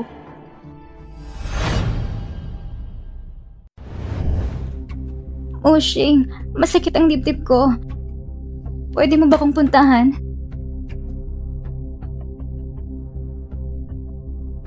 Ilang araw ka nang sumasama sa akin sa trabaho. Napapagod ka ba?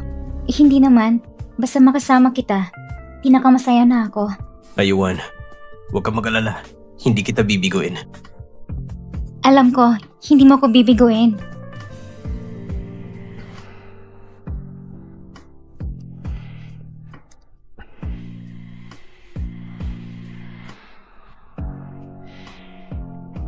Sinasabi mo lang na hindi mo ko bibiguin? Ano naman yon? Pero si Jiang Yuan nakatira pa rin sa villa. Hindi ako katulad ni Jiang Yuan na naniniwala sa'yo sa mga matatamis mong mga salita. Gusto kita at gusto ko ang posisyon ng batang gina ng pamilya Song.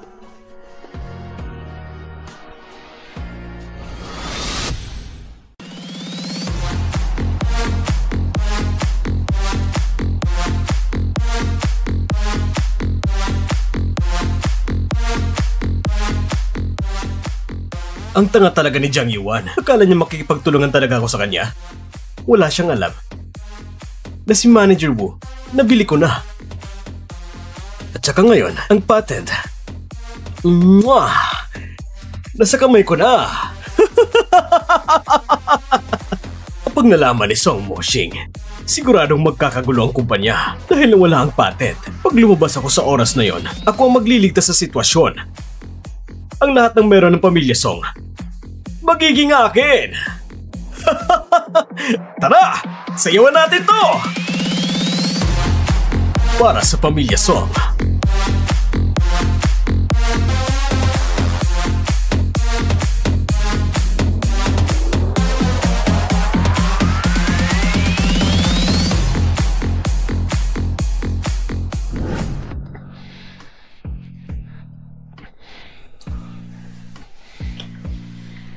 Sir, may nangyaring masama.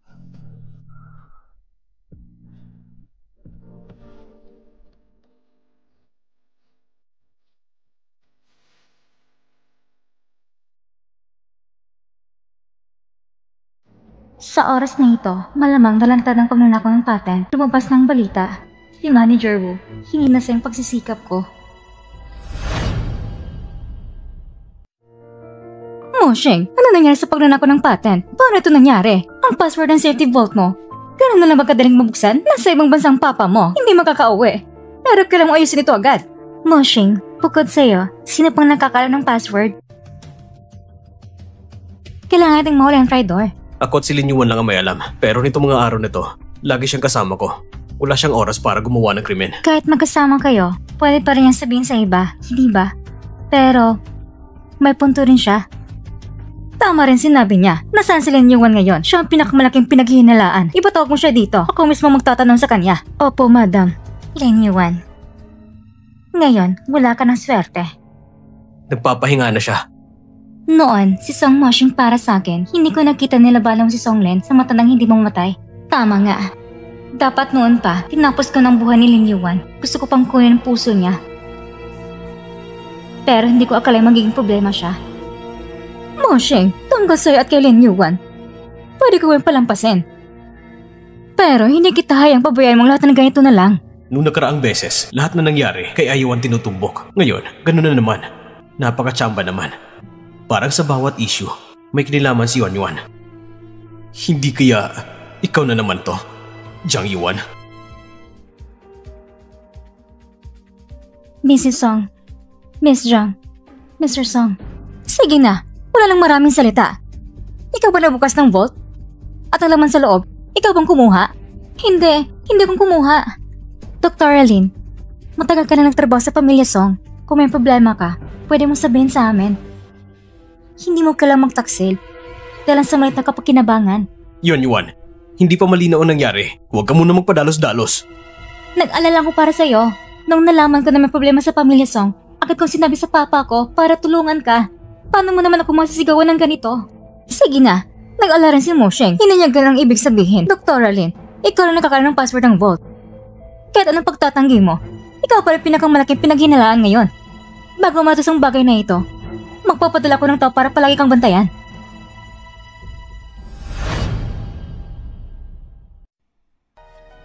Nasaan si Manager Wu? Bakit hindi mo siya hinahanap? Saan niya nilang mga pati na dokumento? Hipag, hindi mo alam. Pumunta ako sa itinagdang oras, pero wala si Manager Wu. Tapos nang inimbestigahan ko, hulaan mo, umalis siya dala ang pera at mga dokumento. Tumakas siya? Ano nang gagawin natin ngayon? Pag lumantad ang nangyari, tapos na tayo! Walang kwenta ka! Akala ko pa naman na maaaring ligtas ng sitwasyon at mapanglob ng pamilya Song. Anong nangyari? Sinira mo lahat! Ngayon, hahati tayo sa dalawang grupo. Isang grupo ay gagawa ng lahat ng paraan para hadangan ang investigasyon nila. Ang isa naman ay si pinakamabilis na paraan hanapin si Manager Wu. Kung hindi mo lang magawa ang dalawang ito at hindi mo ito maayos, mas mabuti pang mamatay ka.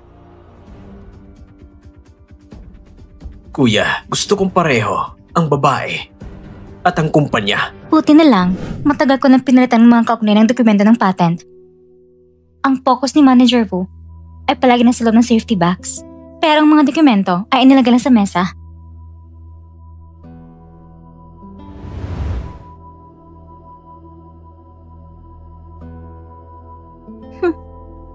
Sa oras na ito, dapat na nakita ni Song Moshi ang mga dokumento sa mesa. Nagsimula ng operasyon ng paghuli.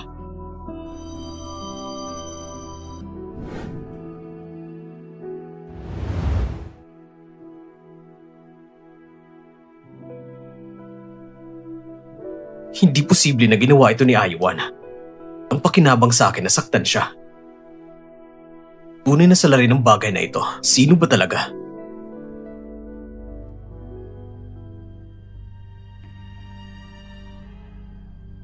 Regalo para sa akin?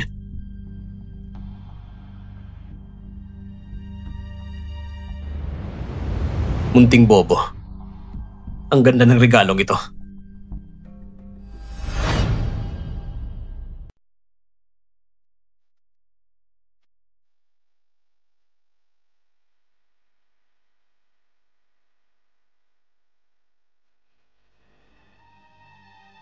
Anong sabi mo? Basta magkaano ka angkop ng puso para sa akin, maaari na akong pirahan? Ay nako, Lin Yuan, dati kitang pinananatili para makakuha ng buong puso mo. Ngayon, Basta mamatay ka. Si Moshing ay magiging akin lamang. At lahat na nasa pamilya Song ay magiging laman ng aking bulsa. Ay nako.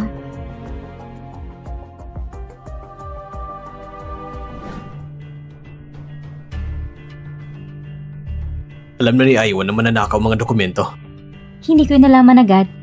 Nung araw na bumalik ko sa opisina para kumuha ng gamit, nakita kong kaya nahinala si Manager Wu, kaya naisip ko na hindi ligtas ang dokumento sa lugar na yon. Si Manager Wu? Si Manager Wu ay tao ni Jiang Yuan. Kaya lahat ng ito ay gawa ni Jiang Yuan. Pero bakit niya gagawin ito? Para ba gumanti sa akin? O kaya kasalanan ko? Ako ang nakapirwisyo sa'yo. Aiwan, huwag kang mag-alala. Tutulungan kitang mabawi ang hustisya mo. Minsan, hindi na kailangan ipaliwanag masyado. Sapat ng pahiwatig.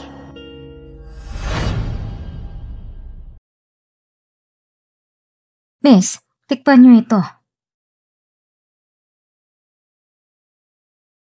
Miss, dumating si Mr. Song. Teka, sa oras na ito, bakit nandito si Song Moshing? Umalis kayo. Tignan mong kulukuhang ginawa mo. Ang kaso ng pagnanakaw ni Manager Wu ay may matibay na ebidensya. Jiang Yuan, si Manager Wu ay tao mo. May gusto ka bang ipaliwanag?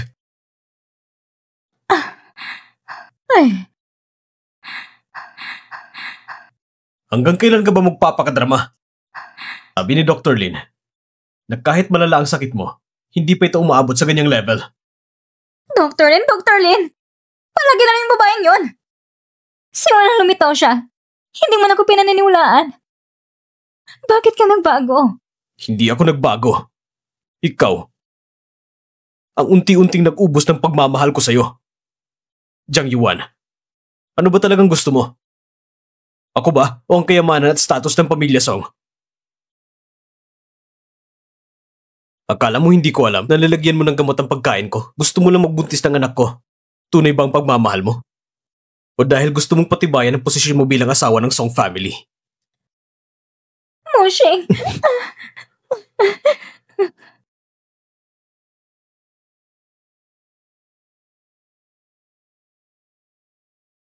Jiang Yuan, tapos na tayo. Ang mansyong ito, ituring mo na lang bilang regalo ko sa paghihiwalay. Hindi na ako babalik. Moshing! Hindi ako pumapayag! Hindi ko pumapayag makipaghiwalay! Saan, Moshing? Kung kaya ng trato mo, pagsisihan mo yan. Hindi ba gusto mo si Lin Yuan? Kung ganon, sisirain ka siya. Simula nang pumasok siya sa pamilya Song, sisila na siya ng puso ko. Hindi ko hayang isang malit na babae ay lumampas sa akin.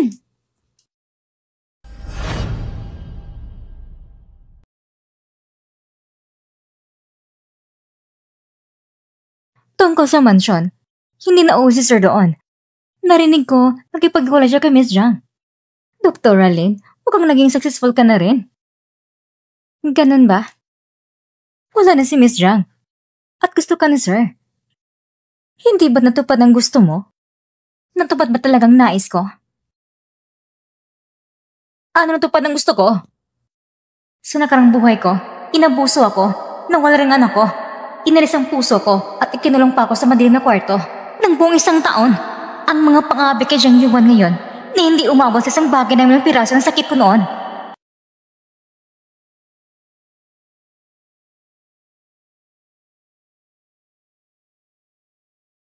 Jiang Yuan, talagang nagmamadali kang pagkamatay Mr. Song, may nahanap kami tungkol sa lokasyon. Nakakakita kami ng ebidensya na hindi si Miss Jiang nasa likod, kundi Sino? si Song Ming.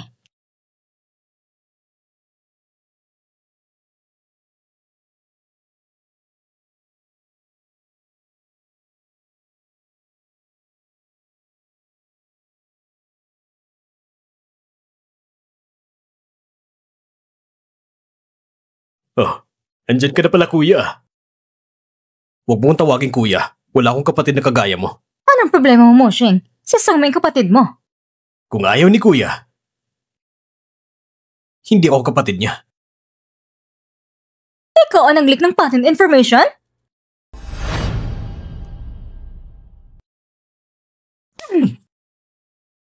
Kung hindi lang kita inampo noon, nasampunan ka pa rin. Makakawit na bang buhay mo ngayon? Hindi ko inaasahan na gagawin mo ang paglabas ng sekretong pangkumpanya. Sobrang nadismaya ako sa'yo. Ano ngayon kung nadismaya ka? Ampun lang naman ako. Anak mo ba talaga ako? Tinuring mo ba akong tunay na anak? Bakit hindi mo ako pinapasok sa main company? Bakit? Ano bang meron kay Song Mushing na wala ako? Bakit na dapat ang pagmamahal ng magulang hindi ko rin makuha? Sabihin mo sa akin, bakit? Kung hindi dahil sa utak mo, hindi ba kita papapasukin sa main company? Tungkol naman sa shares. Si Mushing lang ang nag-iisa kong anak. Siyempre sa kanya mapupunta ang shares. Pero kahit ganoon, binigyan pa rin kita ng branch company para ikaw mamahal ng mag-isa. Ano pang palusot mo? Inampun mo ako para lang sa sarili mong reputasyon at papurin, hindi ba? Pero sasabihin ko sa inyo, huli na ang lahat, nadala na ni Manager Wu ang patent. At malapit na itong kumalat. Pag dumating ang araw na yon, wala na tong halaga. Wala kayong makukuha. Alam nyo ba?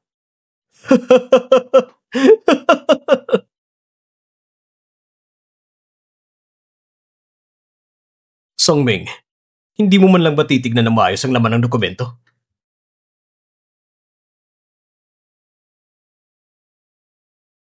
Matagal ang pinalitan ni Aiwan ang nilalaman ng file. Tama naman. Hindi ka naman kailanman nakikialam sa usapang kumpanya. Lahat ng oras mo, ginugol mo lang sa bisyo. Wala kang alam sa pamamalakad. Kahit may dokumento ka, hindi mo maintindihan. Kahit hanggang ngayon, hindi mo napapansin. Normal lang. So sa simula pa lang, isa na akong katatawanan? Ganun ba? Akala mo natalo mo ako? Hindi mo yata alam. Nang mabait mong asawa, dinala na siya ni Lin Yuan. Anong balak niyo sa kanya? Ewan ko. Baka paglaruan hanggang mamatay. Dahil sa'yo, ang asawa mo, galit na galit sa kanya.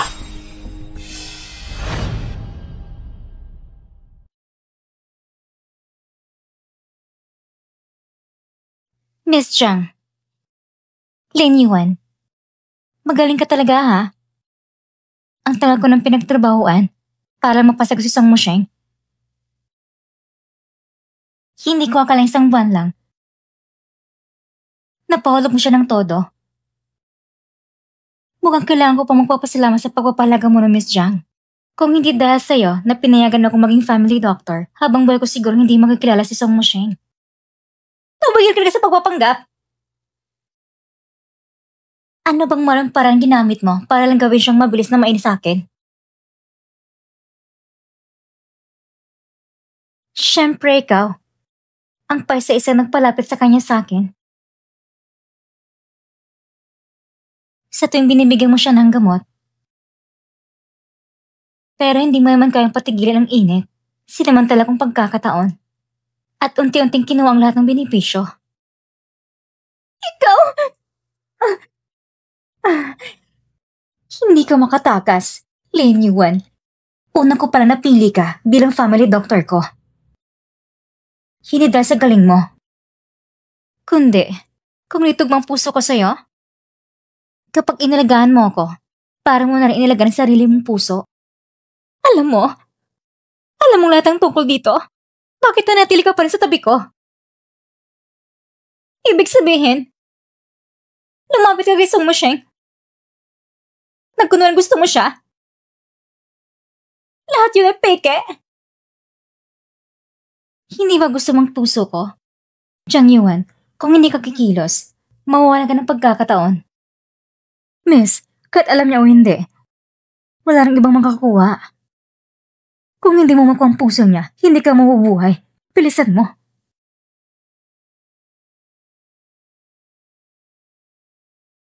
Nabiktima ka, Zhang Yuan. Kung hindi mo ginapos at nila sa pabrika at sinubugang kunin ng puso ko, paano ka mabubayad sa ginawa mo?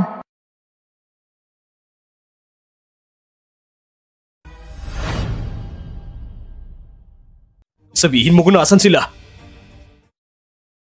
Song Mo Shing, kung ang dalawang babaeng mahal mo ay magsasagupa sa isa't isa, sinong pipiliin mong unahing iligtas?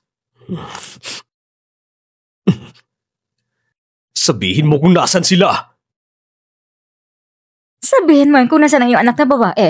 Kung hindi, kakinsilahan kong lahat ng operasyon ng pamilya sa Adyang. Nasa underground clinic sila, Moching.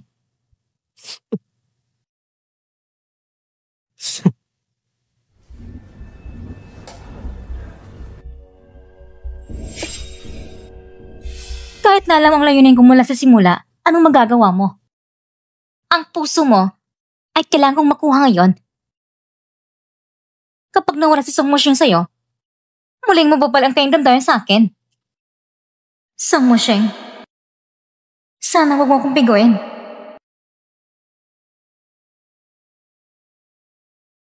Alam mo ba kung paano kong nahulaan na iniiwan mo ko sa tabi mo para sa puso ko?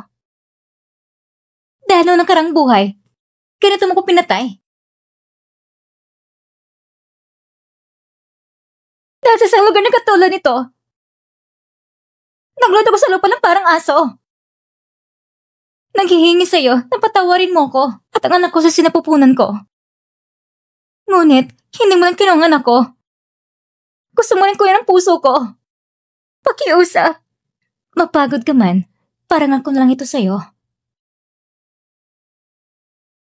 Huwag kang mag-alala. Ang iyong anak ay alagang ko ng mabuti. Pagkatapos papalitan ng puso, may ilang taong aayusin ng katawan. Sa panahong ito, kakailanganin ko pang anak na ito para patatagin ang aking posisyon sa pamilya Song. Jang Yuan, sa huli na nakarang buhay, gamit ang chopsticks, tinasa ko ang aking puso at tinapos ko ang aking buhay. Sa huli, hindi mo na ko ang puso ko. Sa pagkakataong ito, akala mo ba matutupad ang gusto mo? Matutupad ko. Matutupad ko talaga. Isa ka lang alagang aso ko. Kailanman ay susunod ka sa akin. Song Moshing? Alisin ang lahat ng hindi mahalaga! Huwag kayong umalis. Kailangan yung iligtas ang aming ginang. Walang puso kang lalaki. Papatayin kita. Huwag kang lumapit. Papatayin ko siya. Jang Yuan, ano ba talagang gusto mong gawin? Dati, tinatawag mo kong Yan Yuan. Hindi mo ba gusto si Lin Yuan? Hindi mo mabalag na traido rin ako? Kaya kailangan mo magbayad ng kapalit. Ako ang nagtaksil sa'yo. Ako ang gumawa ng mali sa'yo. Ako ang dapat kamuhian mo. Wala siyang kinalaman. Song Moshing, ayos lang ako. Song Moshing, hindi mo pa rin maintindihan? Sino mo talaga namumahal sa'yo? Handa akong para sa'yo. Tisa si Song Neng, ang matandang babae, na ulit na naninibugo. Handa rin ako para sa'yo. Para mapanganib ang buhay ko, para magkaanak para sa'yo. Tungkol naman sa kanya, isa lang siyang nalagyan ng puso na inaalagaan ko. Dati, lahat ay maayos na planado. Bakit? Bakit nangyari ito?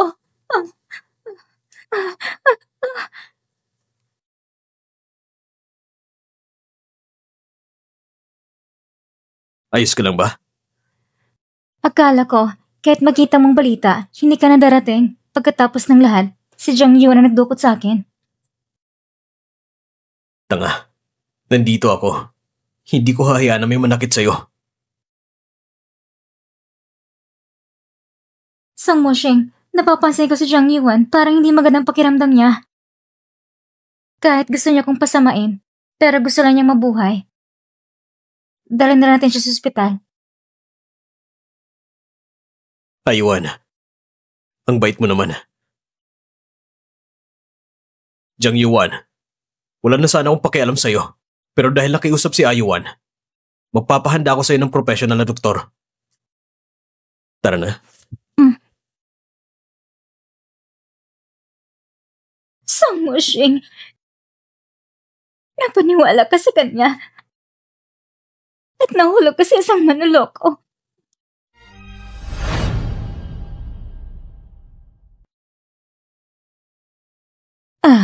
Miss Lin, ayos ka lang ba?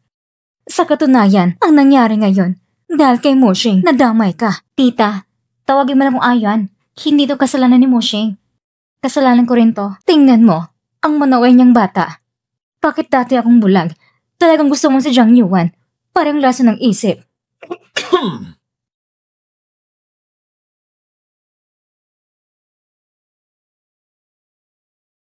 Ma, tungkol kay Songming, anong balak mo para ayusin siya? Siya? Dahil pinalagi ko siya ng maraming taon, may nararamdaman na rin ako. Kaya bukas, ipapadala ko siya sa ibang bansa at pagkatapos, hindi na siya babalik. Mabuti. Dadalhin ko muna siya para magpahinga. Magpahinga ka ng maayos, ha? Mr. Song,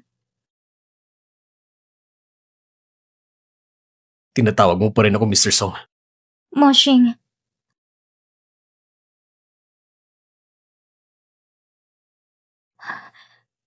Ang laso na ito ay iniwan mo nung unang halik mo sa akin. Palagi ko itong tinatago. kaya pala, matagal man akong tinatarget.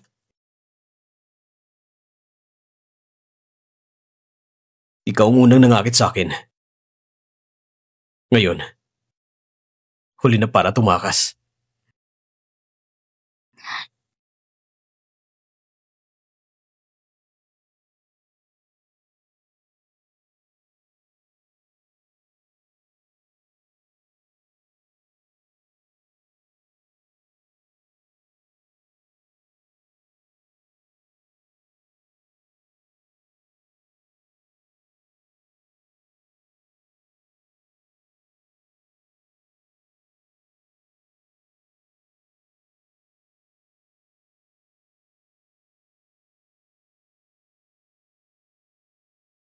Song Moshing, ang namumuno sa larong ito ay palaging ako. Akong dandang nag-aakit sa'yo. At nawala ka sa aking bitag.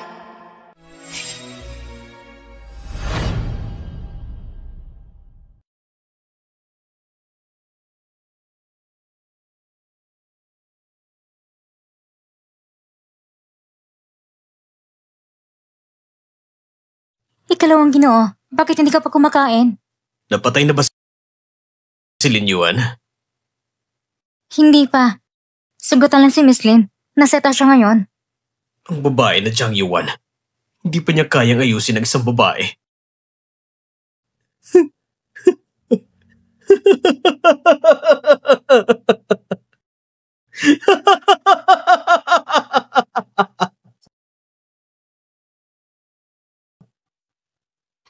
Eto. Tanggalin mo ang kadena. Hindi pwede. Utos ng panay na Ginoo.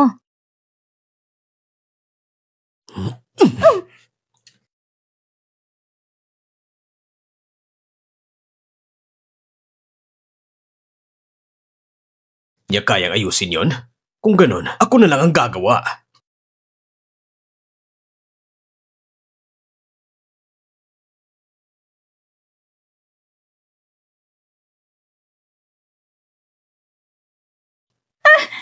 Shh. Ang tagal na nating hindi nakita, Dr. Lin. Huwag kang magkunwaring inosente. Kung magsalita ka pa, papatayin kita. Sumama ka sa akin. Songming, anong ginagawa mo? Bitawan mo siya! Kuya, kung hindi mo naiintindihan ang sitwasyon, nasa aking mga kamay ang babae mo ngayon at aakusahin mo ako na ganon? Ano bang gusto mo? Ano bang gusto ko?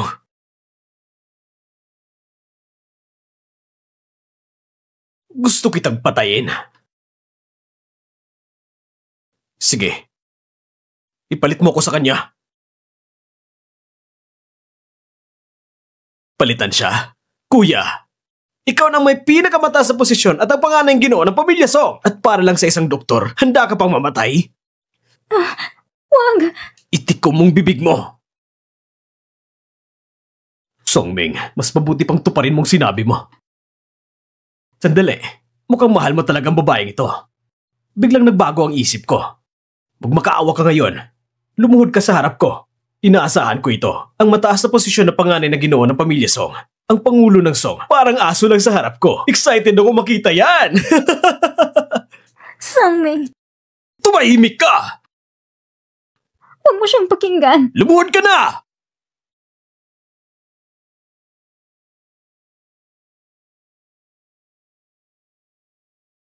Bitawan mo siya.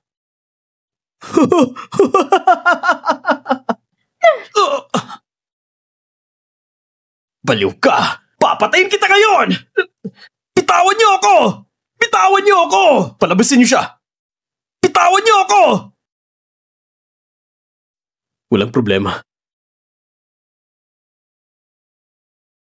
Sa wakas, tapos na. Aywan! Doktor, kumusta na siya? Mahina ang katawan ni Miss Lin at dahil sa matinding emosyon, nahimatay siya pansamantala. Kailan siya makakabangon? Gigising din siya agad. Salamat.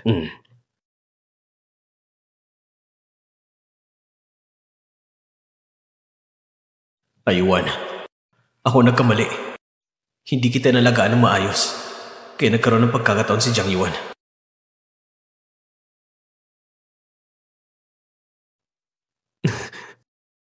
Aywan. Mushing. Mabuti at nagising ka na. Aywan. Noon, ako'y nagdalawang isip. Kahit na palagi kitang gusto, pero hindi kita mabigyan ng pangako. Kaya't napahamak ka at nakidnap ni Jiang Yuan, halos mauwi sa kapahamakan. Aywan, pakasalan mo ako. Ipapangako ko, mula ngayon, ikaw lang ang mamahalin ko.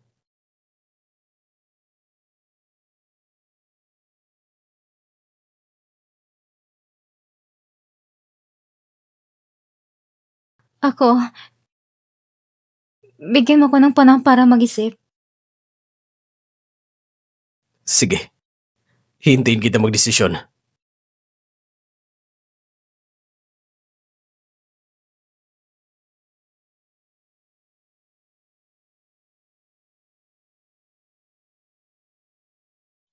Hanapin mo si Lin Yuan.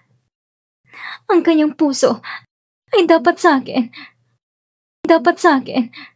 Miss Jiang, ang iyong puso ay halos bumibigay na kung hindi ka makapag-transplant agad. Siyempre. Akala mo ba hindi ko alam yun? Sino bang nag-lockdown sa buong ospital? Ang pamilya Song. Miss Jiang, itigil mo ng pagiging baliw mo. Hindi kami gagawa ng masakit sa iba. May nag-propose. Sino? Si Mr. Song. Tara, tingnan natin.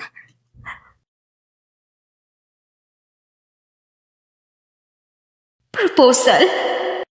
Lin Yuan, hindi kita papayang pakasalan sa Samoshing.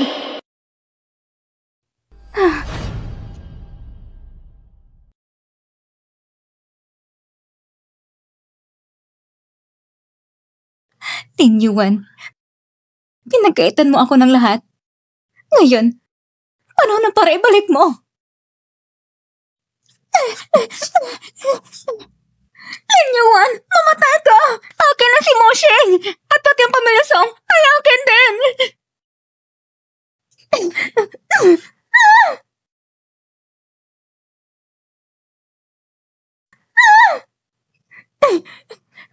Lin Yuan, baliw ka! Sasakalin kita! Jiang Yuan, nabaliw ka na ba? Ano mo hindi ko kayo gawin? Matanda ka. Dapat siyang mamatay. Pati kayo. Pinili niya siyang paniwalaan. Kaysa sa akin. Walang kwenta kang nilalang. Kung ipupatuloy ko maging baliw, talagang ipapadal ka sa mental hospital. Ayos ka lang ba? Ano ba to? Hanggang ngayon, Lin Yuan, hindi mo pa ibabagit ang tunay mong mukha. Jiang Yuan, paano mo nalaman hindi ito ang tunay kong mukha? Sinasabi mo na gusto mo si Moshing. Pero ikaw, talaga bang gusto mo si Moshing? O gusto mo lang si Moshing bilang CEO ng Song Group? Hindi! Hindi! Hindi! Anong karapatan mo para husgahan ako? Akala mo bakit siya lumapit sa'yo? Ginawa niya yon para gumanti sa akin. Nung nakarang buhay, pinatay ko siya. Ngayong buhay na ito, inango kaya mula sa akin. Para lang gumanti sa akin. Hindi nakapagtataka, kaya pala hindi niya tinanggap ang proposal ko. Kasi, hindi siya tunay na umiibig sa akin.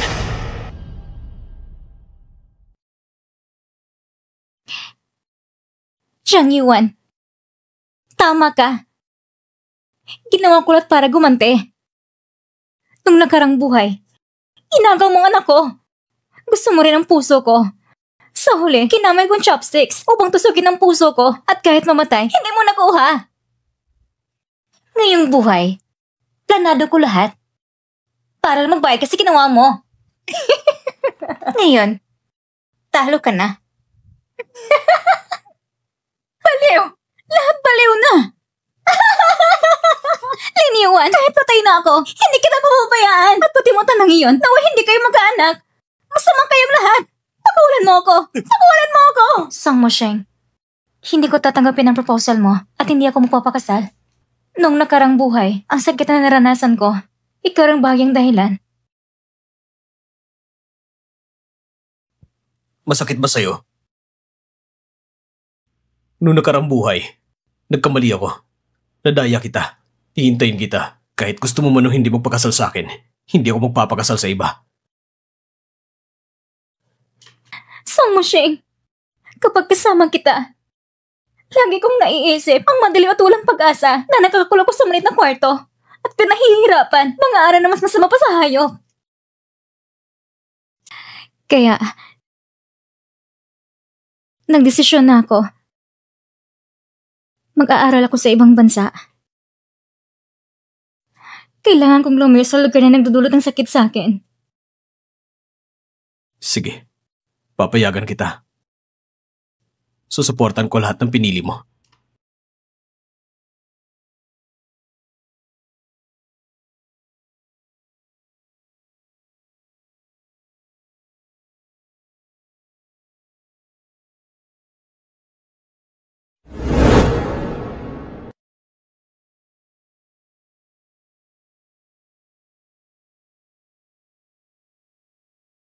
Aywan,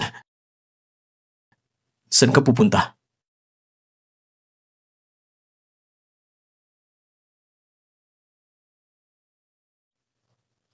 Hayaan mo na ako sa pagkakataong ito.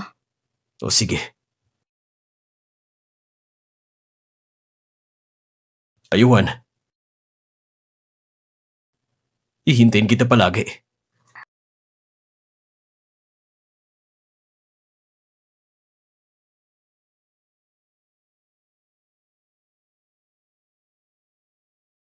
Baby, gumaling ka.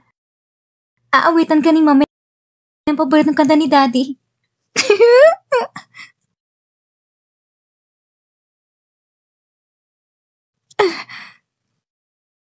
Huwag kang lalapit! Huwag kang lalapit! Huwag mong kunin ang anak ko! Anak! Peke ang anak! Peke ang anak! Ang anak ko! Ang anak ko! Wala nang lahat! Wala nang anak ko! Hindi na ako mamahalin ni Mosheng! Wala akong magagawa sa lahat ng bagay ng Pamilya Song!